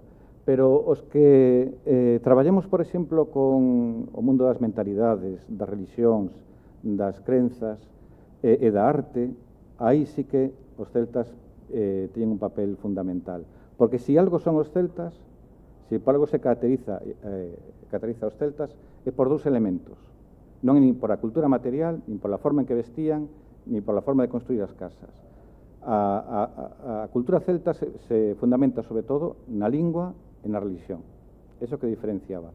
E os romanos sabían perfectamente, que son os xeógrafos gregos e romanos, os que dignos seus escritos, que os que habitaban en Galicia eran celtas, distinguían perfectamente o que era un celta do que non era. Eles chegan á Península Ibérica, se encontran con xente que vive en castros, que se chaman os íberos, e non os chaman celtas. Eles chegan a Galia e saben perfectamente distinguir un galo, que os consideran celtas, dun xermano, que son veciños, e que non son celtas, e que levan unha vida prácticamente idéntica, e con as costumes e unha cultura material moi semellante. Non? Seguramente, cando estes romanos se encontraban con estes povos, os distinguían precisamente por a súa lingua e polas súas crenzas religiosas. E, bueno, simplemente puse un exemplo sobre estas referencias de gregos e romanos sobre como eran os antigos habitantes do Ferro cando os romanos chegan ao noroeste de Iberia. E simplemente xa, de forma moi breve, apuntar, non? Cando preguntaban eso, para que sirven os celtas? Pois a mí me sirven para identificar, por exemplo, o significado e iconografía de algúns petróglifos, por exemplo. Eu son especialista sobre todo en arte rupestre, e, por exemplo, como podemos explicar a presencia, por exemplo, en petróglifos de Campo Lameiro, de Rianxo, de cervos cunha cornamenta desproporcionada, con colares no seu pescozo, ou, por exemplo, con esa terminación en 3 puntas, que é algo moi característico da iconografía celta. Se comparamos, por exemplo, ca iconografía do caldeiro de Gundestrup, poderíamos considerar que algunhas destas representacións se corresponden con representacións do deus celta Cernunnos, exclusivamente celta. Pero incluso casi máis interesante si interpretamos os petrolifos con podomorfos, que teñan representadas figuras de pés, como se foran pegadas de pés, non? Tal cual como quedan cando camiñamos, por exemplo, pola área dunha praia, non? E está sobradamente documentada a tradición en Escocia de nomear a líderes locais, a caciques e no seu tempo a reis, colocando a persoa que iba a ser obxecto de entronización sobre unha pedra na cal se gravara unha figura dun pé e ese rei se coloca sobre esa pedra. Por exemplo, isto aparece representado, por se tedes curiosidade, nunha película de Roman Polanski de 1971, baseada na obra de teatro de Shakespeare, Macbeth, na que aparece representada ese rito, non? De como un rei, porque de feito este tipo de ritos se conservan hasta o século, por lo menos hasta inicios de moderna, século XVI, XVII. Pero curioso que en Galicia, ademais de ter petrolifos con pés gravados, se conservaron hasta o século XIX algúns ritos deste tipo. Por exemplo, a un lugar tan apartado e tan remoto como Vigo, que hasta entre o século XVI e XIX hai constancia de que cargos municipais eran elexidos sobre unha pedra que deu nome ao que hoxe é a Praza da Laxe. E se sabe porque hai unha serie de litixios onde a xente protestaba porque eses cargos, esos concelleiros non foran nomeados sobre a pedra. Non protestaban porque fora nomeado unha persoa ou outra, senón pola forma en ser nomeadas, e non se estaba respetando esa tradición tan antiga que era de colocar os elexidos sobre esa pedra, non? E hai máis exemplos, que poden comprobar personalmente en Cabanas, no Concello de Cabanas, a chamada pena da elección, onde os veciños aseguran que existe a tradición de que antigamente ali se elexían os alcaldes, ou mesmo en Melide, que tamén hai constancia que como nos inicios de Idade Media se nomeaban algúns xefes militares sobre unha pedra, non? E isto son pervivencias casi con toda a probabilidade dese relicto, desas costumes que perviviron hasta pouco máis de 100 anos en Galicia. E xa para terminar, decir, bueno, que nos queda da música celta? Claro, é difícil saberlo porque como fastía a arqueoloxía de algo inmaterial, non?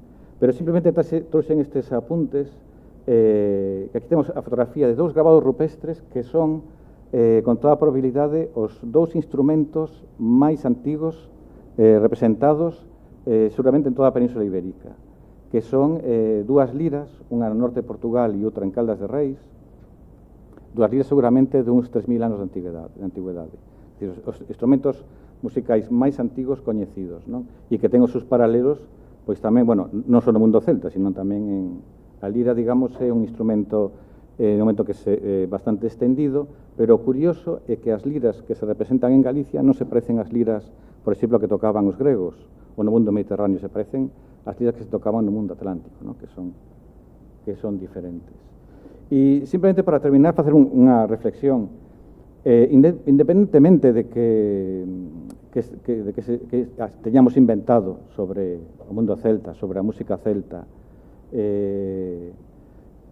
creo que si en Galicia temos que construir unha identidade propia, creo que é mellor, non? Basearse, bueno, primeiro sí, conservar a nosa esencia, pero despois reivindicar aquelas cosas que nos unen a outros povos, e de feito creo que a música celta, e vos o sabedes mellor que a min, porque vivides en Ortigueira, a música celta nos proxecta internacionalmente. E simplemente recomendarvos para terminar o libro de Carlos Núñez, de La Hermandad de los Celtas, porque parece un exemplo divulgativo, que é un defecto que temos os arqueólogos en Galicia, que escribimos moi pouco para divulgar, e a veces ten que ser a xente que non son arqueólogos para que o fagan, pero creo que un bo exemplo é a Hermandad de los Celtas de Carlos Núñez para comprender que é o celta, que é a música celta e que papel desempeñou históricamente. E nada, isto é todo o que eu quería decir.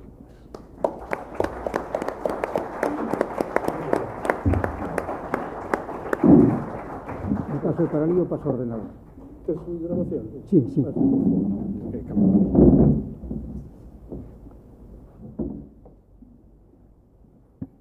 Ahora vai intervir Xavier Garrote, que do que xa, como anunciei antes, non?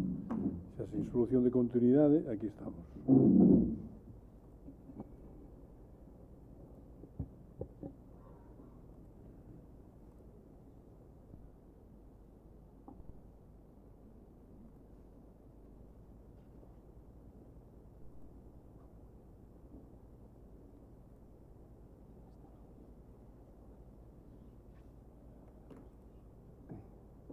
Moi ben. Nada, pois moi boas tardes.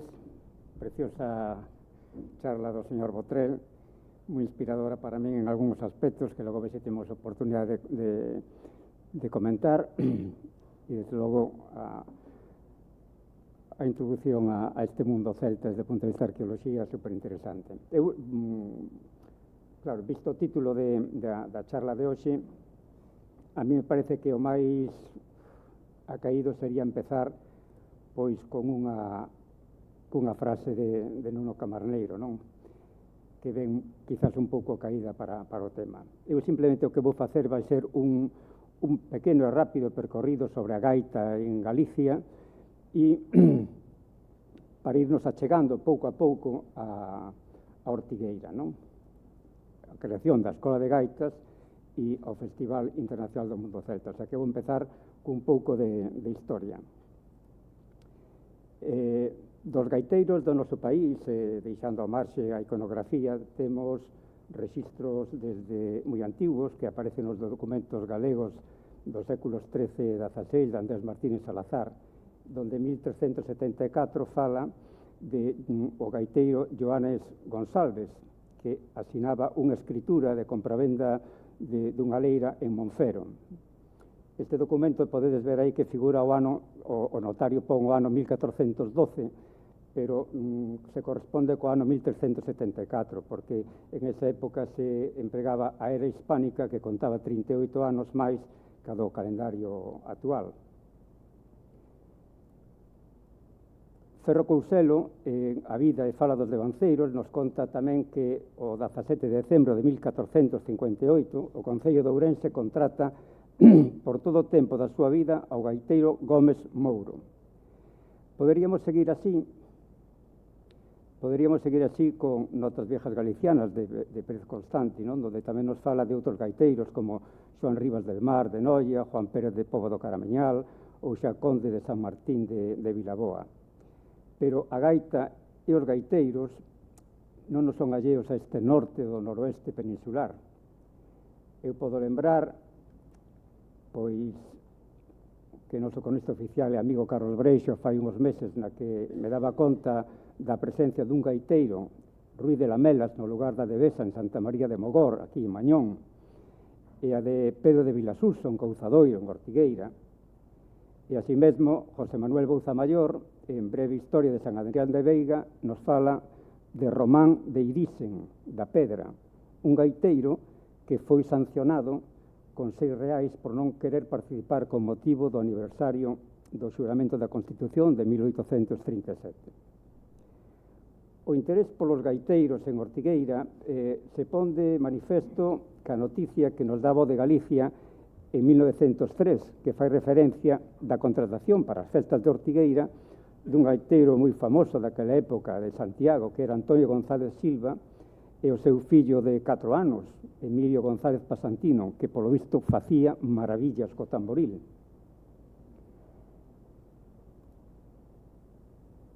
O famoso gaiteiro das Mariñas, Manuel Rilo Pardo, foi contratado para as festas de Ortigueira en 1906, na que pode que fose a súa derradeira actuación. Morreu ano seguinte. Hoxe temos no Concello unha reproducción a tamaño natural do esgrebio gaiteiro que temos arriba,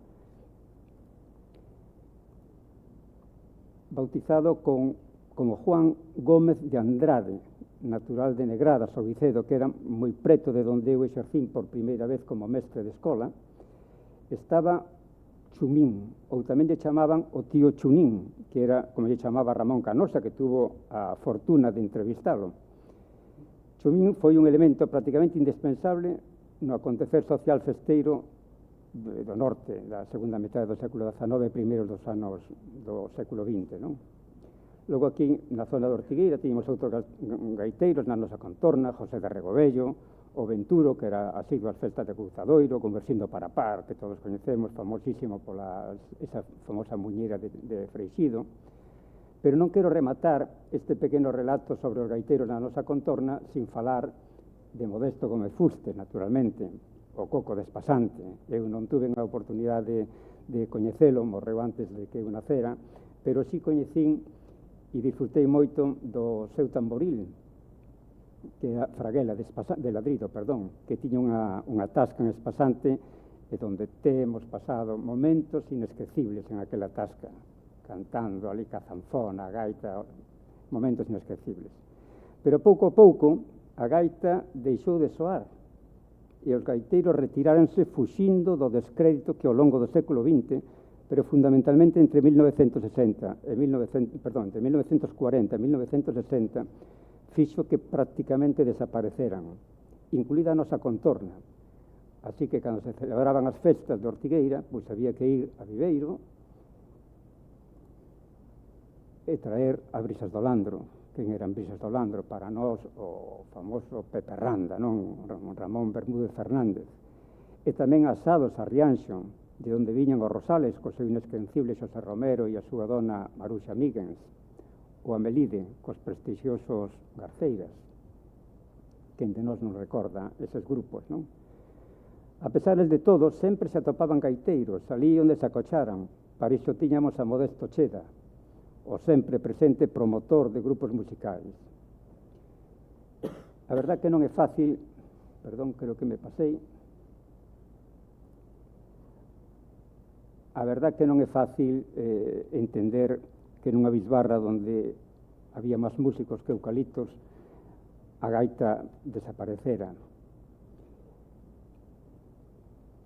E tamén en outros sitios de Galicia, e pasara a encher espacios baldeiros cando os músicos que reivindicaban a nosa cultura facían un descanso e decían que pasaran a tocar os gaiteiros, non? Nas miñas reflexións sobre este asunto, eu sempre lembro ao gran divulgador naturalista Rodríguez de la Fuente, cando collía aquel lobo alfa da manada, o collía en brazos e facía que perdera o contacto co chan. Dese xeito, o lobo recoñecía a Rodríguez de la Fuente como seu amo. No período da posguerra, cando Pilar Primo de Rivera se fai cargo da propaganda fascista, acude ao folclore precisamente para uniformizar as mentes e levantarnos os pés do chan. E así o recoñece en este discurso que tedes aí, bueno, un anaco dese discurso, bueno, que di no terceiro Consello Nacional da Sección Femenina que se celebrou en Zamora no ano 1939, que, por certo, en ese ano, nunha manifestación pro Franco, é cando en Galicia se dá por empezada os coros e danzas da sección femenina.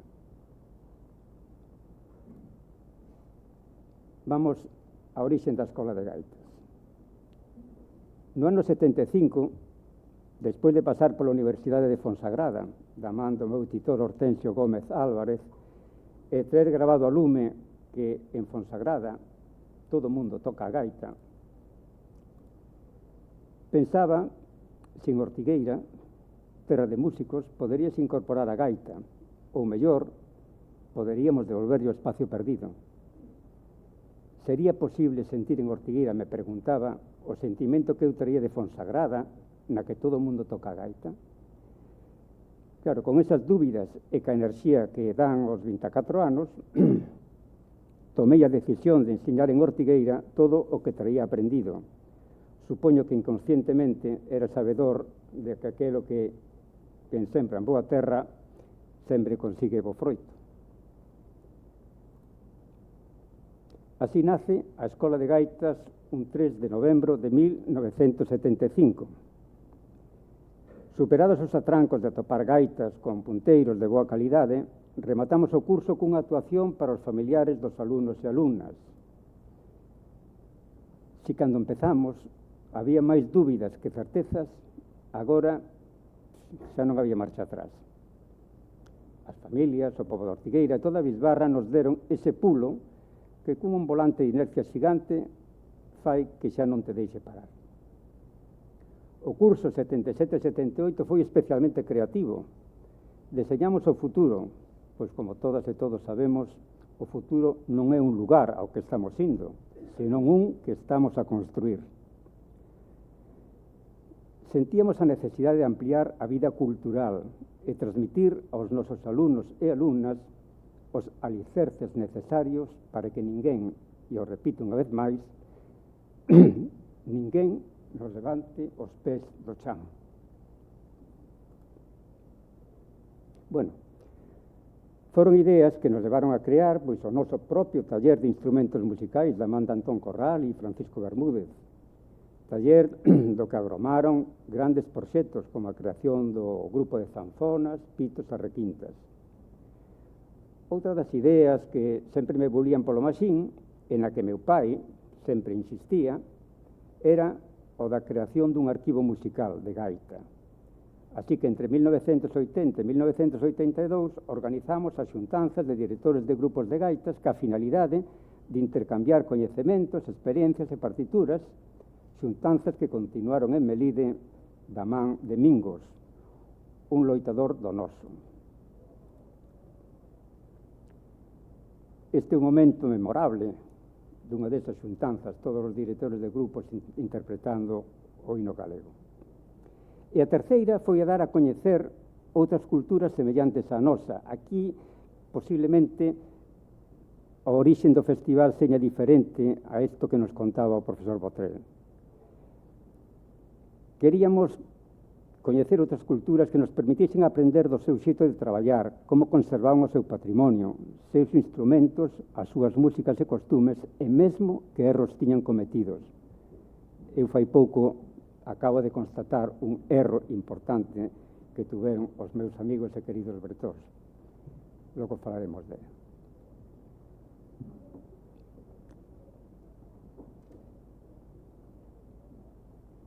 E a terceira,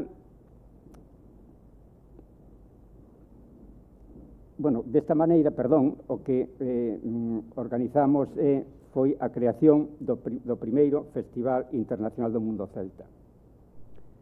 O primeiro festival foi como aquela primeira actuación aquí no Teatro de Beneficencia, onde estamos agora, da que saímos catapultados. O primeiro festival o iniciamos e o tempo impediu que se completase, pero aqueles músicos, os colaboradores e colaboradoras e o público en xeral souberon que aquela música que se inicia en Ortigueira con moita ilusión e con moitas incertezas ia ser, o decía o amigo Pepe Ferreirós, como se de repente se abrira unha fiesta nun lugar pechado durante moito tempo.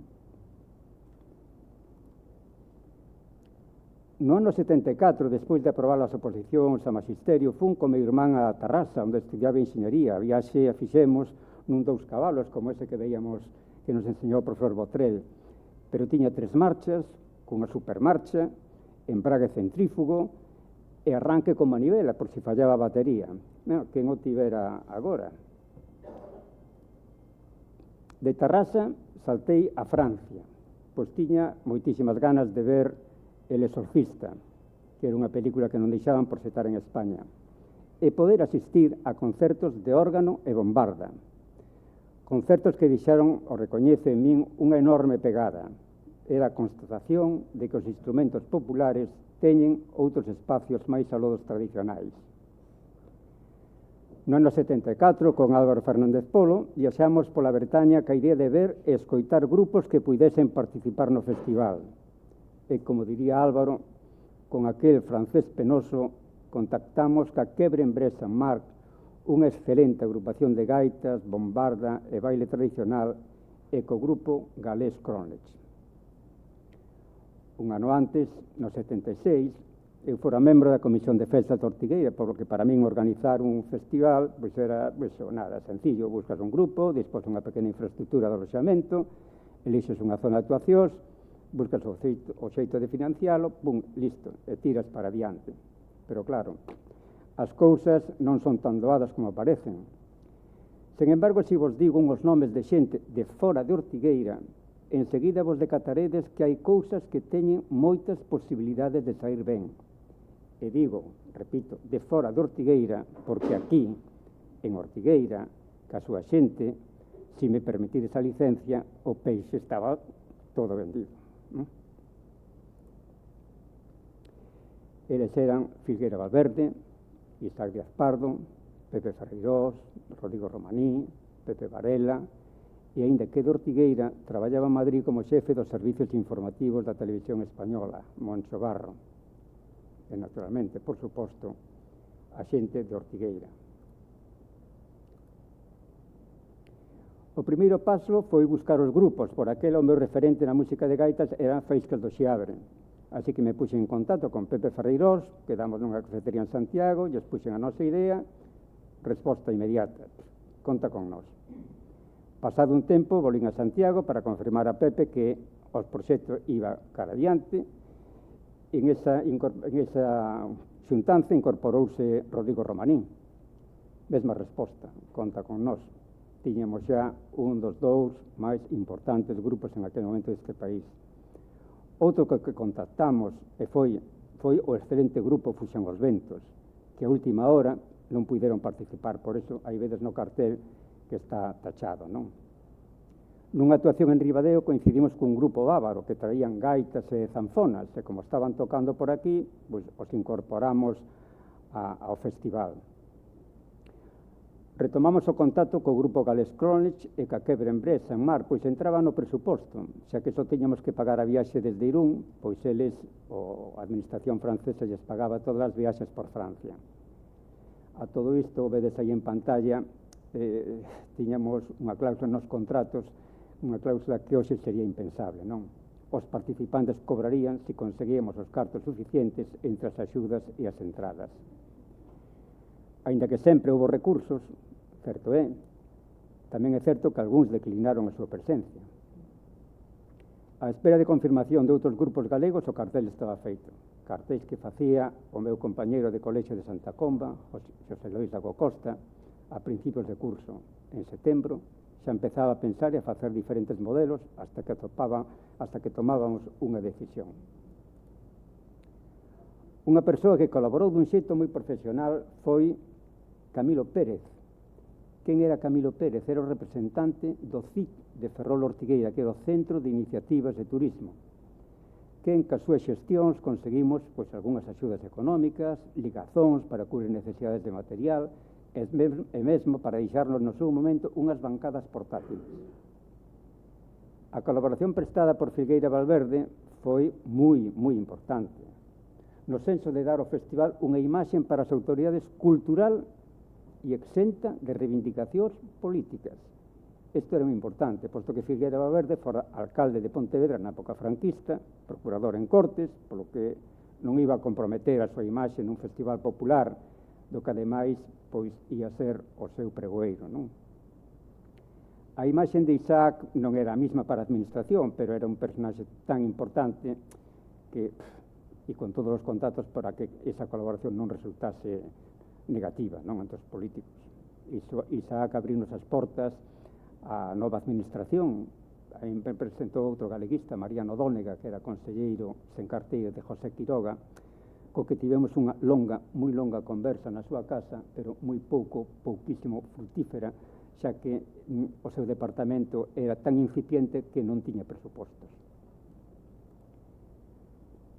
Isaac, de todas maneiras, estaba entusiasmado co proxecto, polo que, ademais de deseñar as principales edicións, a primeira edición dos pratos anunciadores do festival para que os puidéramos comercializar, elaborou 12 pezas de cerámica de Sargadelos, composta por 3 músicos tradicionais, co fin de que cada grupo participante levase un agasallo e todo elo a custe cero.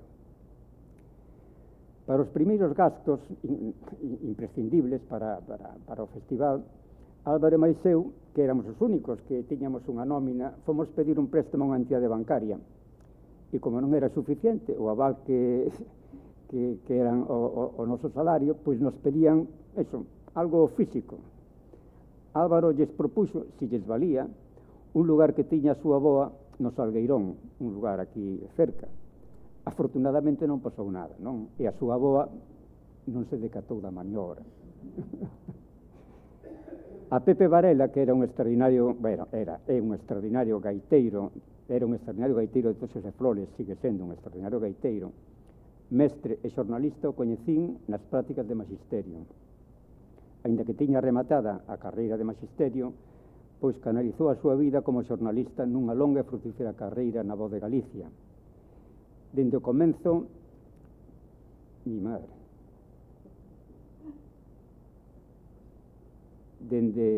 creo que estamos aquí, dende o comezo mesmo da idea de formar unha escola de gaitas, sempre estivo alentando e dando noticia do que aquí se facía, importantísimo na primeira edición.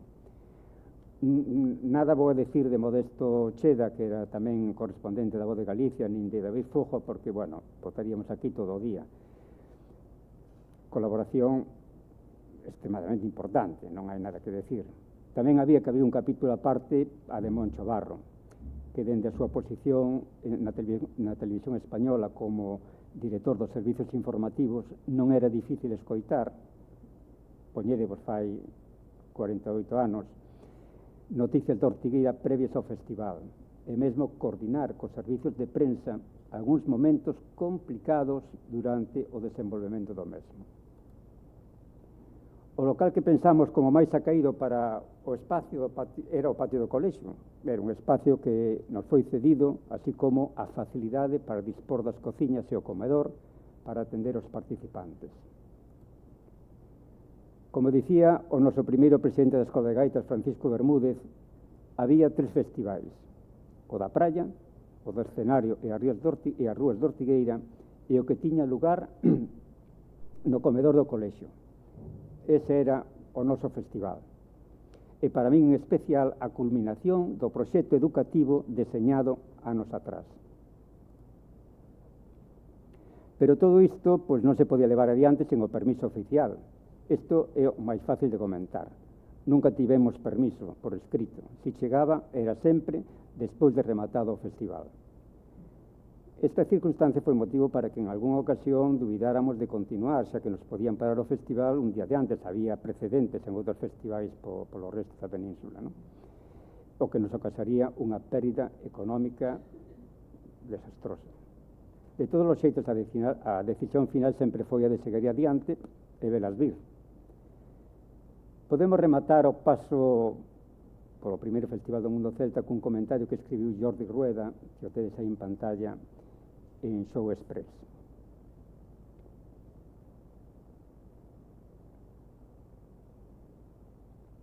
Os seguintes festivais, independentemente das mellores organizativas, eran unha repetición dos anteriores, novos grupos, pero mesmas ideas, mesmos objetivos, mesmas preocupacións.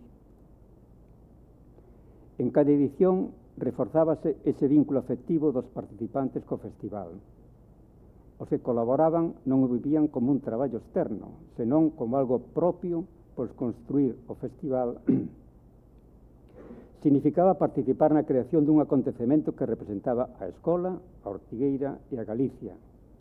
Por iso, eu penso que eses primeiros festivais son tan lembrados e con tanta intensidade, non? Por os que o fixemos posible. Os festivais tiveron un componente de peregrinación musical, da recuperación dun sentimento galego, e tamén para a xente que viña de fora que descubría unha música que a 300 kilómetros non se coñecía, pero que eles lles entusiasmaba. A Escola de Gaitas, o Festival Internacional do Mundo Celta foron un proceso localizado en Ortigueira que tanto dende un punto de vista musical como social contribuíron a crear un sentido alternativo de localidade en Ortigueira. Ortigueira como localidade alternativa penso que se foi perdendo, aínda que se mantén resistente, como é fácil de comprobar. Na terminoloxía que usan os investigadores e musicólogos, pois empregan 2 termos cando se refiren a estudios sociais e músicos sociais, como son o de produtor e construtor. Nos primeiros anos da creación do festival podemos falar de que na produción social estábamos os componentes da escola, voluntarios e voluntarias, profesionais ou non, a xente de Ortigueira, como colaboradores e os músicos que participaban. E, por outra banda, estábamos os constructores, onde, ademais dos xa mencionados, hai que engadir aos asistentes. Así que, deste xeito, produtores e constructores estábamos íntimamente relacionados. Bueno, parece que nos futuros festivais, por tender a unha profesionalización dos mesmos, e na miña opinión, naturalmente, produtores e constructores sociais están claramente diferenciados. Xa para rematar, insistir nos referentes do Festival do Mundo Celta, que o que decía o señor Botrel, que aí vamos un pouco diferentes a origen do Festival bretón. Pero en este caso teríamos que poñer de acordo aos moitos que opinan de onde está o referente do festival, porque uns opinan que foi o Festival Canet Rock de Cataluña, e para outros o Intercéltico de Lorient, e para outros, no que me incluyo, unha actividade educativa na que os nosos alumnos e alumnas e nosotros mesmos pudésemos coñecer outras culturas semellantes á nosa. Tratábase de abrir os ollos, no sentido no que Alonso Montero nos conta no seu libro Pedro Petouto, Traballos e cavilacións dun mestre subversivo. A cultura é unha cousa que abre os ollos e se non os abre, non é cultura. Moitas gracias.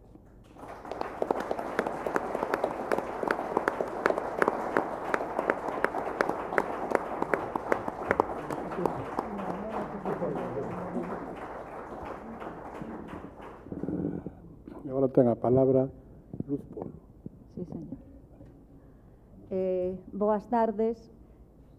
A maioría dos que estades aquí supoño que sabedes quen son, que me coñecedes, e posiblemente estedes pensando que fago aquí.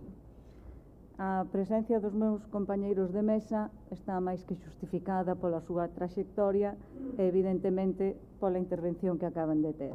A miña está aí.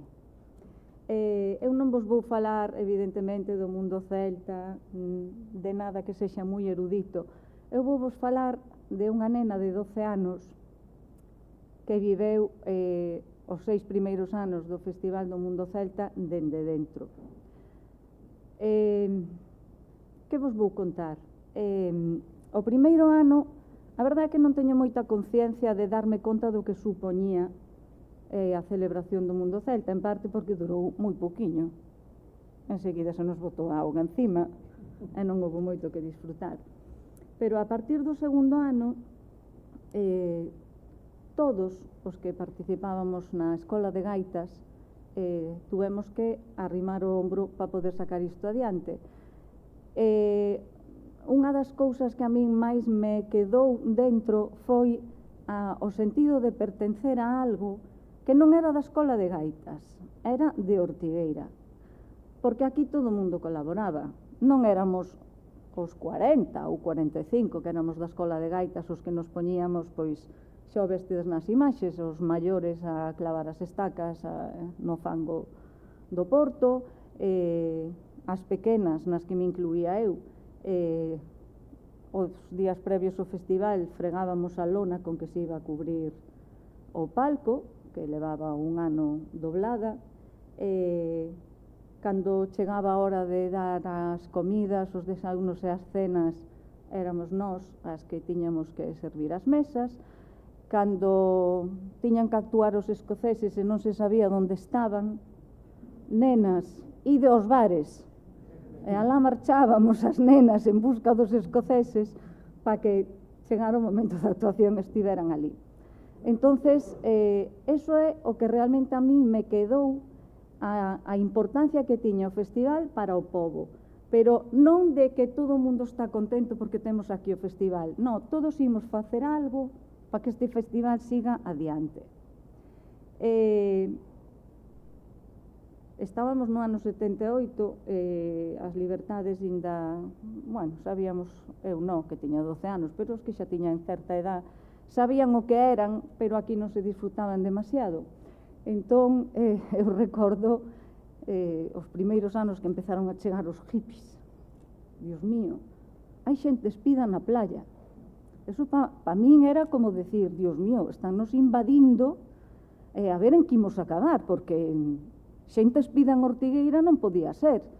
Despois, pois, vías a xente que viña, non ten nada que ver, por suposto, ao público que viña naqueles anos, co público que ven hoxe. Hoxe todo o mundo ven con posibles. Todo o mundo chega, o primeiro que fai é ir ao supermercado, veñen coas súas neveras, collelo, con todo isto. Daquela viñan, bueno, imos chegar, e despois xa veremos ali. Entonces, eu recordo perfectamente a xente nos supermercados dicindo, me podría dar unha barriña de pan para hacer un bocadillo. Viñan en situacións precarias, pero viñan, estaban aquí, querían disfrutar do que se estaba xerando en este pueblo. Entonces, esa ilusión de imos empezar a traballar po festival, que traballamos todo o ano, pero máis xusto nas fechas previas, non? Eu non tuve esa sensación con ningunha outra cousa na miña vida. Esa sensación de todos xuntos, imos arrimar todos temos que facer dentro do posible cada un o que poida, e sobre todo eso, a axuda da xente de aquí. Ninguén se decía nunca que non. Todo o que se pedira, todo se facía. Ver, eu recordo o Quebre en Bres de San Mar foi a primeira banda de gaitas que eu vin fora da nosa escola de gaitas, porque nós, é verdad que facíamos moitas actuacións fora de aquí, pero todo eran cuartetos, quintetos, nós éramos a única banda de gaitas. Pois ver eso a tantos bretóns tocando a gaita foi como unha revelación de non somos os únicos. O sea que hai moita xente que se xuntan moitos para tocar a gaita, non un cuarteto ou un quinteto, que son 30 igual que a nós. Entón, foron moitas cousas que eran, para min, evidentemente, novedad. Algo que non vivira nunca e que non volvín a vivir despois, teño que recoñecelo. A nivel musical, pois, para que vou decir, eu con 12 anos non podo decir que disfrutaba de, como se di ahora, a fusión dos instrumentos, de que estes traen isto novo, isto non, a min gustábame. A miña pasión era ver as carricantas, cando chegaban os grupos irlandeses, co seu grupo de baile, eso para min era un espectáculo. Todo, en xeral, no festival é un espectáculo, pero recordo as carricantas con, non sei, certa devoción. Despois, o que decía Xavier, o do terceiro festival, quizán eran os momentos, porque eran momentos máis lúdicos, deixando aparte a tensión de que todo vaya a salir ben. Os momentos despois de comidas e sobre todo de ceas. Ese outro festival que nos montábamos no comedor do colexio, donde todo o mundo collía unha gaita, todo o mundo collía un tamboril, donde tocaban uns con outros, inda que tocaran pezas diferentes. Eso para min era a miña esencia do festival, o que eu máis disfrutaba. Recordo perfectamente, nos servíamos as mesas e tiñamos as mesas asignadas. Eu sirvo esta, ti esta, entón, cando iban chegar os participantes, decíamos, Dios, a ver quen se sienta en mi mesa. E claro, pois todas queríamos que se sentaran os bretóns, os irlandeses, os escoceses. A min tocou unha escola de gaitas. E dixen, tamén que mala suerte teño. As miñas compañeiras, Pilar e Lolita, ríanse moito de min, porque dicía, te tocou a escola. E tuve moita suerte de que me tocara a escola, porque vos vou contar unha cousa que me pasou. Estábamos servindo carne asada e levábamos as bandexas típicas do colexio, do comedor, unhas bandexas de metal grandes con carne asada e tal, e a miña bandexa xa estaba baleira, non tiña nin carne, nin patacas, nin nada, pero estaba chea de salsa. E así como estaba aguantando a bandexa, alguén me deu no brazo e a miña bandexa apareceu na camisa do difunto Ozón. Eu quedei, non sabía reaccionar, porque decía, ai, Dios mío, Ozón. El dixo, ai, Dios mío, sí, pero quítame a bandexa da espalda. Entonces, quero decir que esa ilusión que eu tiña de que se me sentaran os irlandeses, ao final agradecín infinitamente que fora a escola de gaitas a que estaba sentada na miña mesa. E pouco máis vos teño que decir, pois eso, que disfrutei moito, moito, moito desa época. Non quero rematar sin decir algo que el xo sabe, porque xa yo dixen en privado, pero quero decirlo en público. Xavier Garrote, falo personalmente, ainda que sei que isto pasou con todos os membros da Escola de Gaitas, adicounos o mellor da súa vida, porque colleunos con 24, 25 anos, cando un ten esa idade só pensa en disfrutar. É unha época que non volve na túa vida. Entonces, el decideu collernos a un grupo de rapaces de Ortigueira que o único que tiñamos que facer no verán era a playa porque non había moito máis que facer. Ensinarnos, educarnos, porque non foi só enseñarnos a tocar a gaita. El tamén nos educou. Xa vos digo, dedicounos ao mellor que ten unha persona que é o seu tempo, porque nunca o vai poder recuperar. Penso que non está suficientemente valorado neste pobo, entonces eu desde aquí, Xavier, infinitamente gracias.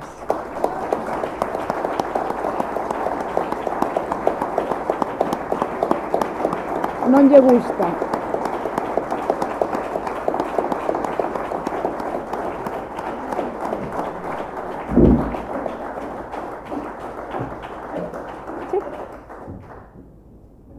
Moi ben, moitas gracias, pois tivemos de todo nesta mesa redonda, información académica, digamos, experiencia organizativa, experiencia colaborativa, e desde abaixo, unha nena ben nena daquela, que agora non o transmitiche aquí, de modo que queda bastante ben cerrado o círculo, desde esta disertación académica de profesor Botrel, ou de intervención de Santos, Xavier Garrote, que é todo nesto.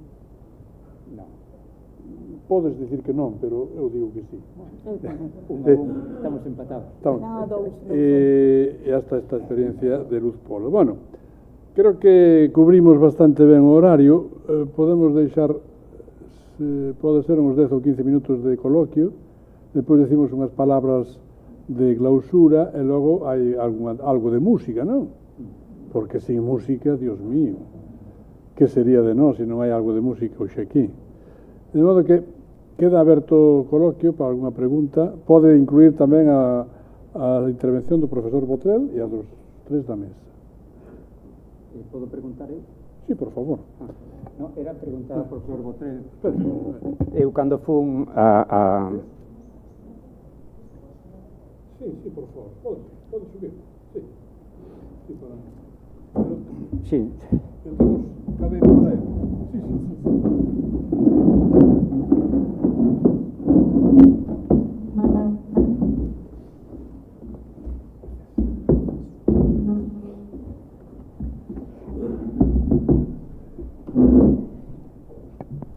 A pregunta ven a caída por esas fotos maravillosas que trouxo aí, e que eu cando fun a Bretaña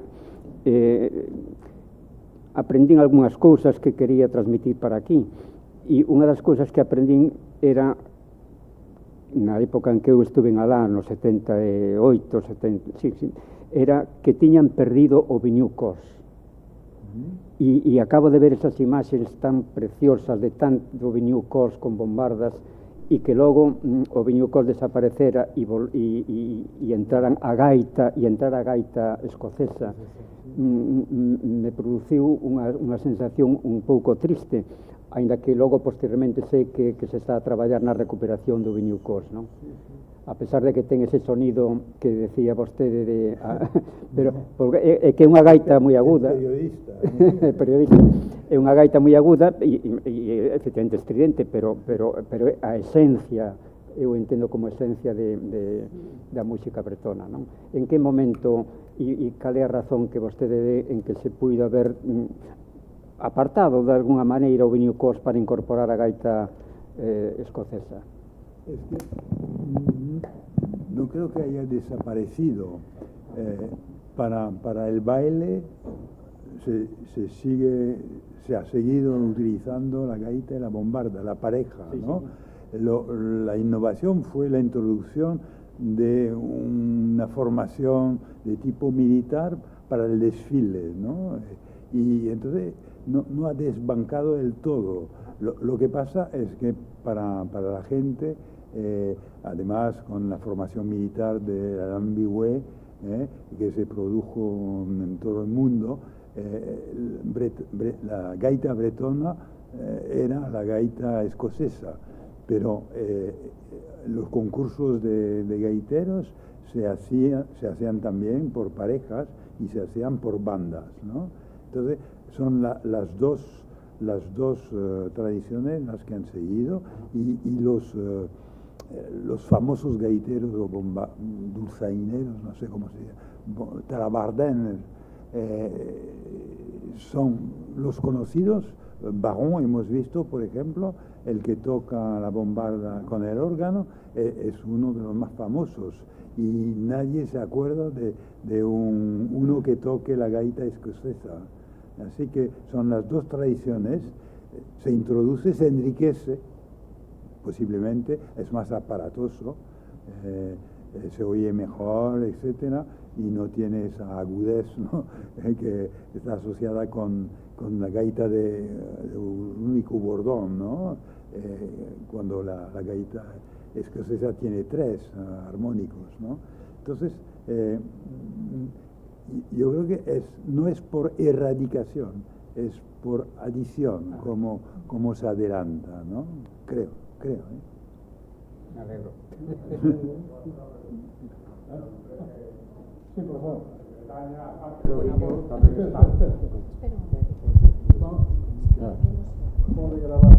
En Bretaña, aparte do viño, hai outra gaita que é a vez, que está nos ordenantes, non? Hai outra gaita, outra cornamus que non é o viño que en mí, hai outra vez que debe ser en do ou así, que é máis grave, non? Tamén está perdida. ¿Conoce la vez? ¿Le ves? La vez, sí. Esa es bretona también, ¿no? Pero claro, pero también está desaparecida. Y la recuperación de la vez, por ejemplo, es otro síntoma de lo que calificaba yo de corriente pragmática. La vez casi había desaparecido, que es otra gaita un poco más amplia, menos aguda, sí. Claro, sería mucho más fácil meter la vez en las bagats que pego, las bagats bretonas. Podías meter mejor. Yo sé que el viño, como di Garrote, pues... Pero, sí. Es difícil, o viño, bueno, hai que, non, ese tono que ten para meter na banda, supoño que será máis difícil, pero a vez debe ser bien. En la geografía bretona es interesante el caso de la vez, porque recupera el sur de Bretaña, que es la parte más problemática por el tema de la unificación de Bretaña, la reunificación de Bretaña. Entonces, antes, claro, lo de la vez permite unir a través de la gaita otras partes territoriales, ¿no? O sea, es un tema bien interesante por esto, porque son juegos que tienen un trasfondo bastante ideológico, ¿no?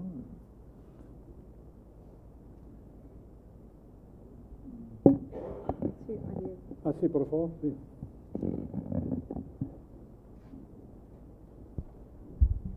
Sí, a miña pregunta é canto ten de recuperación etnográfica, de posicionamento político e de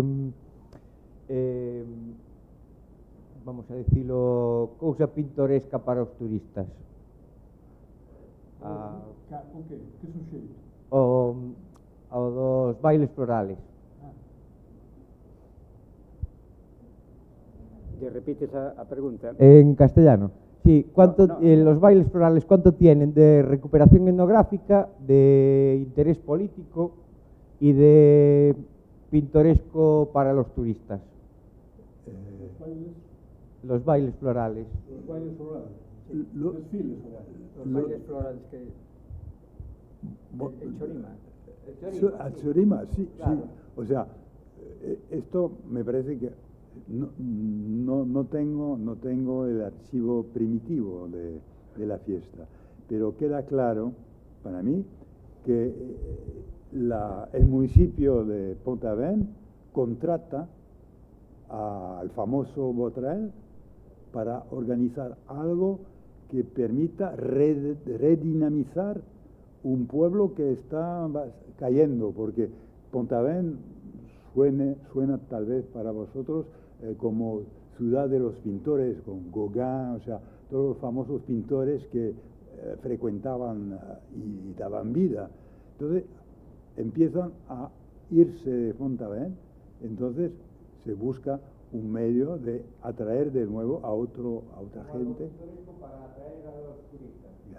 Claro, sí.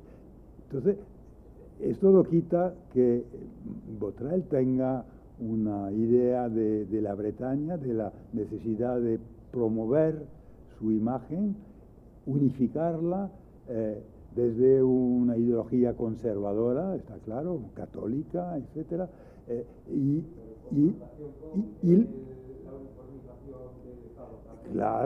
claro. Y de alguna manera lo logra para Pont-Aven, pero lo logra también para otras ciudades, porque este tipo de fiesta bretona se multiplica por toda Bretaña. Entonces, la conciencia de ser bretón, que no existe individualmente, ser bretón hablar bretón tal vez. O sea, mis antepasados, no creo que tuviera la conciencia de ser bretón. Esta manera de darse a ver, de manifestarse de manera multitudinaria y armónica, diría yo, permite pues que ese sentimiento de pertenencia a una comunidad que supera el nivel local empieza a cundir. Es un elemento entre muchos, ¿no? Pero permite resistir ese fenómeno de uniformizador que conlleva la escuela, por ejemplo, la educación en francés, etcétera, de manera un poco, es una falsa compensación, pero compensa. Y yo creo que el sentimiento de identidad entra para mucho ese aspecto emotivo, ¿no? O sea, ¿más preguntas o cuestiones?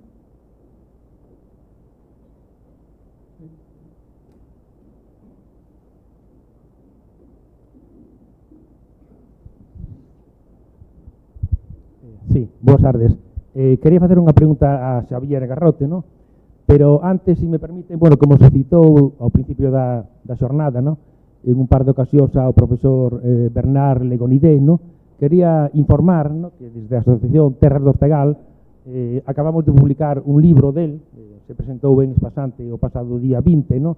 É un libro de un relato dun emigrante espasantino, de Espasante, en México, no México da Revolución, ¿no? E, bueno, quero dicir que, desta maneira, Bernard Legonidé está presente hoxe aquí nesta sala, ¿no? E, por certo, transmito a profesor Butrel un saúdo e a profesor Villares da súa filla Isabel, bueno, que estivo presente na presentación deste libro hai uns días, pero que tivo que marchar por razóns laborais, ¿no? Bueno, feita esta introducción con licencia da mesa, ¿no? Dirixido a Xavier, ¿no? Eu lembro, ¿no?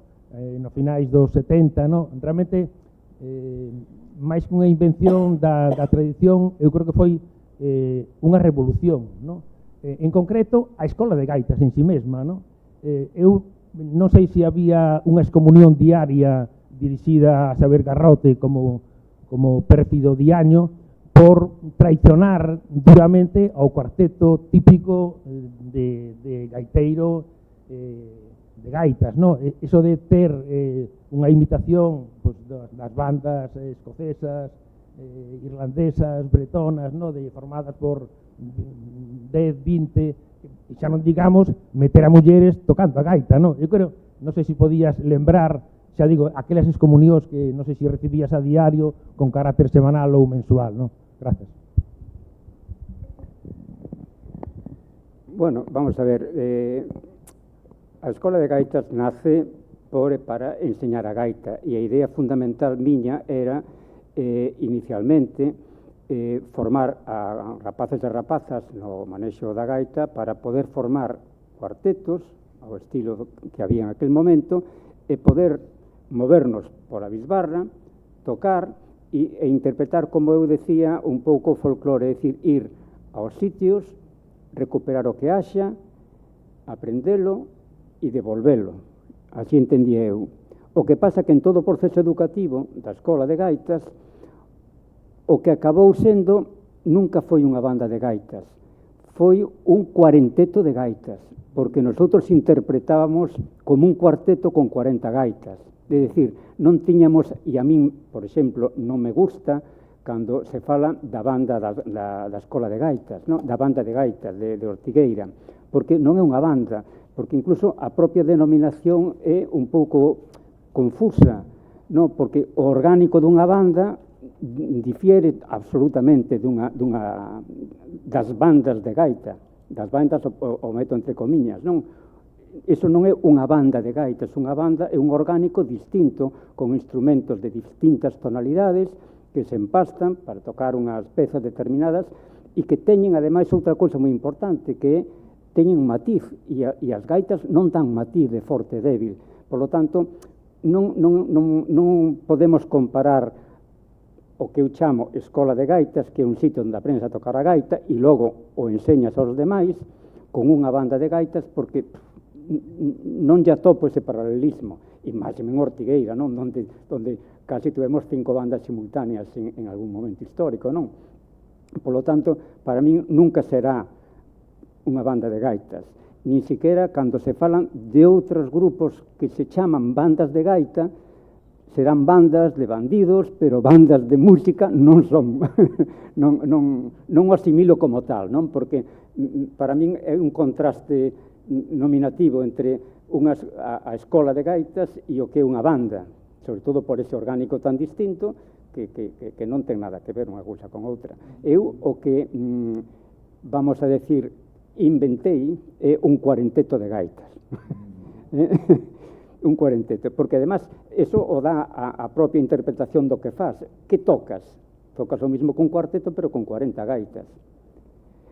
É certo que en un momento determinado, visto como tocaban, que tocaban bastante ben, por certo, intentei, sin conseguilo, pero é un campo que para min sigue aberto aí, xa que a gaita non ten esa posibilidad de dar matiz forte e débil, xogando, e iso intentou o meu pai cunha composición que nos dedicou, xogar co número de gaitas para dar ese matiz forte e débil acompañado ca percusión, que sería, desde o meu punto de vista, un novo matiz para dar a nosa música a interpretación con ese novo matiz de forte e débil, non? Que sempre careceu a gaita é moi plana en ese sentido. Non sei se contestei a túa...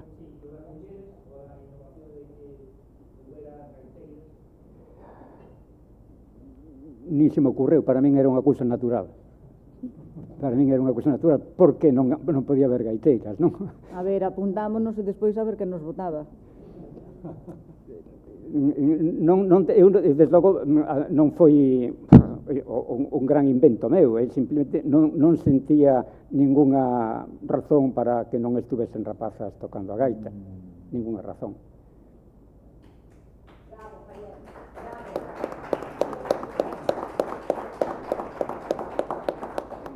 Antes, perdona, solamente unha cousa para o que dixo Mariluz, que ela me quere moito.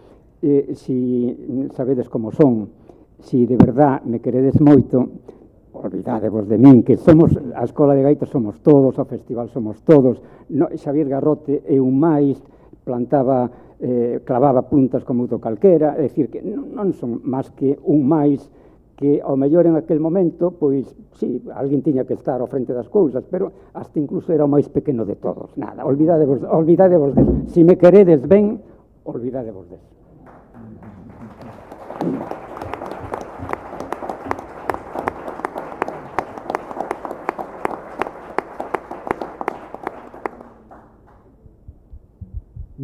Nesa línea, Xavier, se me permites, un pouco por corrixir a Mariluz. Non se te ocurrirá. Sí. A min constame que foron moitos os intentos de facerlle recoñecementos a Xavier. El mismo acaba de definir o porqué non se lle fan, que ti decías que nunca estuvo ben recoñecido neste pobo. A mí me consta que sí, pero Xavier acaba de definir moi ben que tal como é a súa personalidade, el nunca veu algo, corríxeme se me equivoco, Xavier, como algo de todos, non algo teu personal, e non te gusta que señan esa línea. Solamente quería puntualizar eso porque a mí me consta que se fixeron moitos intentos de facerlles recoñecementos a Xavier. Non é a línea de Xavier que lle guste ese tipo de... Non me refería a recoñecementos institucionais, referíame vale. a recoñecementos personais de que a xente sepa realmente o que fixo Xavier. Non a que se lle poña unha plaza, unha placa, nin que se quito gaiteiro de abaixo se lle poña a él, senón persoalmente, que a xente persoalmente sexa consciente do que el fixo. Porque ti e máis eu que estábamos dentro sabémolo. Sí, é verdad. Pero teño a sensación de que xente de fora non é realmente consciente do traballo que supuxo. No, eso, nese sentido, si nese coincido, sí. Vale. Que outra puntualización para Xavier que decía que tocábamos bastante ben, tocábamos moi ben.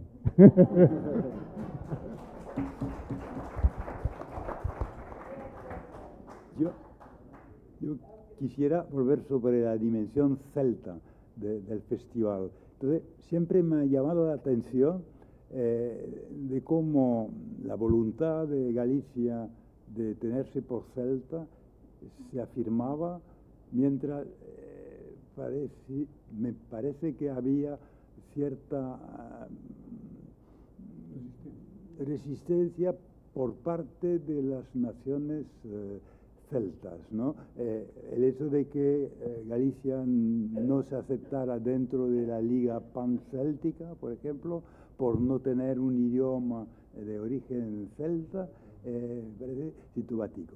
Y lo mismo habíamos observado cuando estudiamos las relaciones entre Bretaña y Galicia. El movimiento fue primero de Galicia hacia Bretaña, y Bretaña tardó bastante en enterarse de esa hermandad que existía entre ambas naciones, ¿no? Y hasta 1954, cuando Cantigas da Terra se invita a Brest, pues casi no hay relaciones fluidas, digamos, ¿eh? Entonces, ¿cómo se explica esto de que nos sintamos tan celtas y algunas partes de la celtitud, digámosla así, se muestre un poco reacia a aceptar a Galicia? A ver, é unha boa pregunta. O sentimento celta en Galicia históricamente sempre foi moi forte, e eu supoño que será porque son os antepasados dos cales coñecemos o nome, os antepasados máis antigos dos cales coñecemos o nome. Todos os povos no mundo elexiron sempre un antepasado. Os franceses elexiron os galos, os italianos o Imperio Romano, os galegos pues, elegimos os celtas, ¿no? Claro, efectivamente, non conservamos a lingua prerromana, non? Falamos unha lingua romance, pero nunca se perdeu esa, é curioso, esa identidade. Eu creo que é por esa, porque o que sí nunca deixamos de pertencer a esa rexión atlántica. Históricamente non houve ningún momento en que realmente hubiera unha interrupción significativa de relacións con Bretaña, con Irlanda, con Casillas Británicas. De feito, eu me acordo ler aí pouco que un dos papéis da Inquisición, por exemplo, no Porto de Vigo, non era perseguir herexes, ni era registrar os barcos que viñan das Illas Británicas, para ver se veía material protestante en época, sobre todo de Felipe II, etc. E sempre houve esa... Por exemplo, hai un episodio moi interesante durante tamén a época de Felipe II, cando en Irlanda hai esta revolta dos condes, que son expulsados, ten que ser exiliados de Irlanda, e en ese momento eles mesmos invocan a historia de Berogán, o mito de Berogán, porque eles din, os irlandeses descendemos dos galegos. Berogán foi o que conquista, según unha lenda, claro, está comprobado históricamente, conquista, se embarca e invade Irlanda. Entón, ese sentimento, ás veces, eu creo que estamos nun momento que está moi popularizado, en outros momentos, seguramente, o século XIX era algo privativo das clases máis intelectuais, historiadores, etc. Pero eu creo que iso tivo a suficiente forza como para manter ese vínculo cos países de lingua celta, ¿no? Porque creo que os vimos en parte como que eran povos irmáns, ¿no? En ese sentido.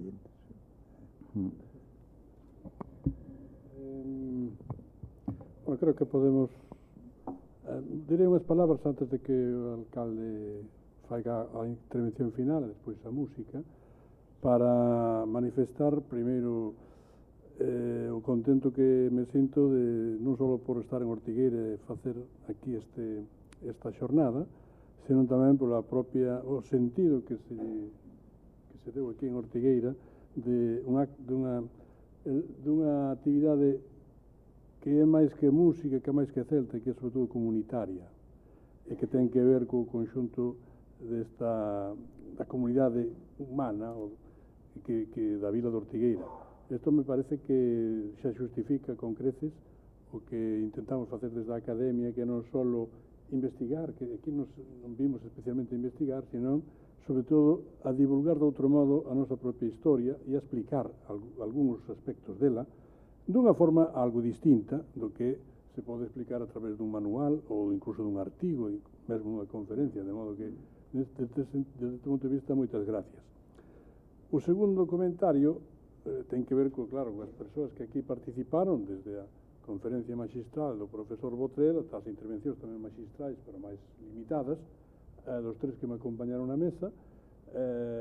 Espero que se poidan publicar no boletín da Academia no seu día, de modo que vayan publicando, incluído a petición a Luz Polo, que vaya escribindo esa propia experiencia, e que isto vai formar, penso que co tempo, pois unha especie de corpus sobre esta idea xeral da invención da tradición, que vai abranguer moitas manifestacións distintas por toda Galicia, e que pode algún día servir tamén de obxecto de estudio, como ahora nos estamos estudando, ou que fixeron outros. E o terceiro comentario é sobre este asunto que suscitou agora o profesor Botrel, e que tamén aludiu Manuel Santos, que realmente sí, é así de complicado, que en parte isto se pode explicar por la digamos, invasión ou incorporación masiva dun criterio filolóxico á definición da identidade. E, por tanto, se ese criterio filolóxico non é común, non facilita tamén pode haber, como dicía Marc Bloch, pode haber semellanzas, parecidos, pero non significa que haxa relación. Non significa que o que sexamos parecidos se transforme directamente en relacións estables, constantes. Entón, neste sentido, Galicia tuvo tamén esa escisión un pouco, bueno, non extraña, pero que é posible, entre querer ser unha cousa e ao propio tempo ser outra. Porque, incluso os propios membros que me pensaron isto, da xeración nós, dos seminarios dos galegos, e estamos nun lugar que foi que lle gustaría moito se vivira Camilo Díaz Baliño a oírnos falar destas cousas. Por unha parte éramos definidos como sur da Celtia e por outra parte como confín da Romania, como confín occidental da Romania. Entón, por unha parte estaba a dimensión ou eixo lingua romanci e por outra parte un eixo norte-sur, Finisterre, Atlántico, lingua celta ou distintas linguas de raíz celta, non? Bueno, temos que xogar con eso, e isto tamén é o noso propio desafío. o noso propio reto, non? Porque realmente que empezou a falar seriamente de celtismo en Galicia foi Murguía. Había antes outros autores, pero Murguía foi o que lle deu o cambio. Pero Murguía isto aplicouno a un elemento, a un referente de identidade moi forte, que sería a identidade histórica de Galicia. Despois a xeración xa foi cambiando cara á terra, cara á religión, cara a outros elementos distintos, moito cara á propia lingua, e a lingua isto foi, sobre todo, xa na época despois da Guerra Civil e no franquismo, de modo que non podemos dicir que este todo sempre centrado e que todo sexa único para sempre, sino que está mudando. E isto tamén é invención da tradición, porque ao fin de contas é un diálogo entre nós e o que vemos no pasado. E o que vemos no pasado non é unha cousa estática que nos obriga e que nos manda, senón que é unha cousa que nos transformamos e acollemos e resignificamos. E isto é o que nos permite seguir sendo algo diferente sin perder raíces, per ser algo diferente. Isto creo que sería pois, unha das posibles conclusións destas xornadas, se me permite ser portavoz do que non traballei nada, non? Pero, en fin, moitas gracias a todos. Con isto, se non hai máis intervencións, pedirei ao señor alcalde que cerre, e despois a música, e con isto temos cumprido os nosos objetivos. Sí, sí.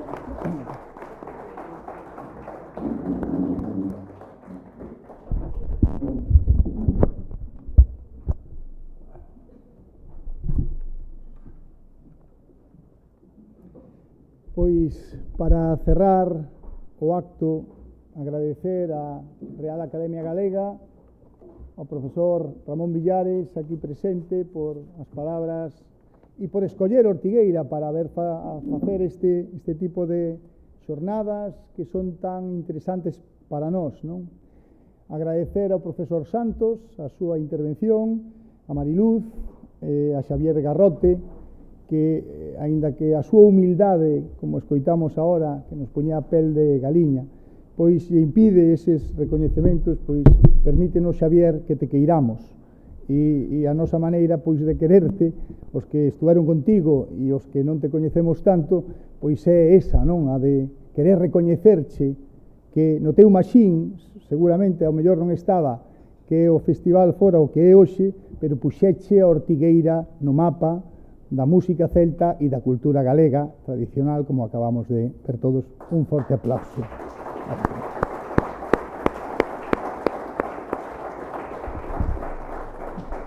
Hoxe falamos de tradición, da súa orixe, da evolución e da maneira que unha comunidade como Ortigueira pois acaba facendo súa. Pero hai moitas cousas, moitas palabras que non o explican por completo.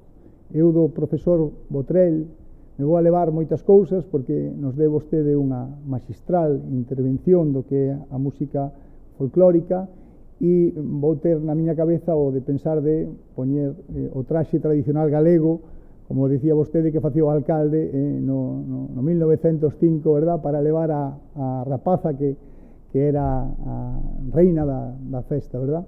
E outra cousa, non? Eu pensaba cando dicía vostede os druidas e tal, e a mí me viña á cabeza o tema do conxuro, verdad, da noite meiga ou de outras moitas do que é aquí en Galicia moi tradicional e moi típico, que é o conxuro do que sería a caña e todo isto que ten que ver coa noite de meiga que hai, por exemplo, no Barqueiro ou en outros sitios, non? Aí tamén pois podemos ver algo de druidas, verdad, e de todo isto. Se Ortigueira é hoxe unha referencia internacional da cultura atlántica e grazas á xeración de músicos e de músicas que souberon transmitir un legado que non pertenece ao seu pasado, senón que tamén é o noso futuro. A Escola de Gaitas de Ortigueira é a xénese e a historia deste festival, a semente da que xerminou o festival e un dos seus mellores exemplos de como a tradición permanece viva cando hai persoas dispostas, como a Escola de Gaitas de hoxe e do pasado, a aprendela, compartila e facela medrar e sentila súa, non? Como facedes vosotros todos os días. Para rematar, simplemente, e non hai mellor maneira, seguramente, que con algo de música, e que mellor que sea música de aquí de Ortigueira, para que todos levemos pois ese sabor de boca tan especial que tivemos hoxe aquí en Ortigueira. Moitísimas gracias.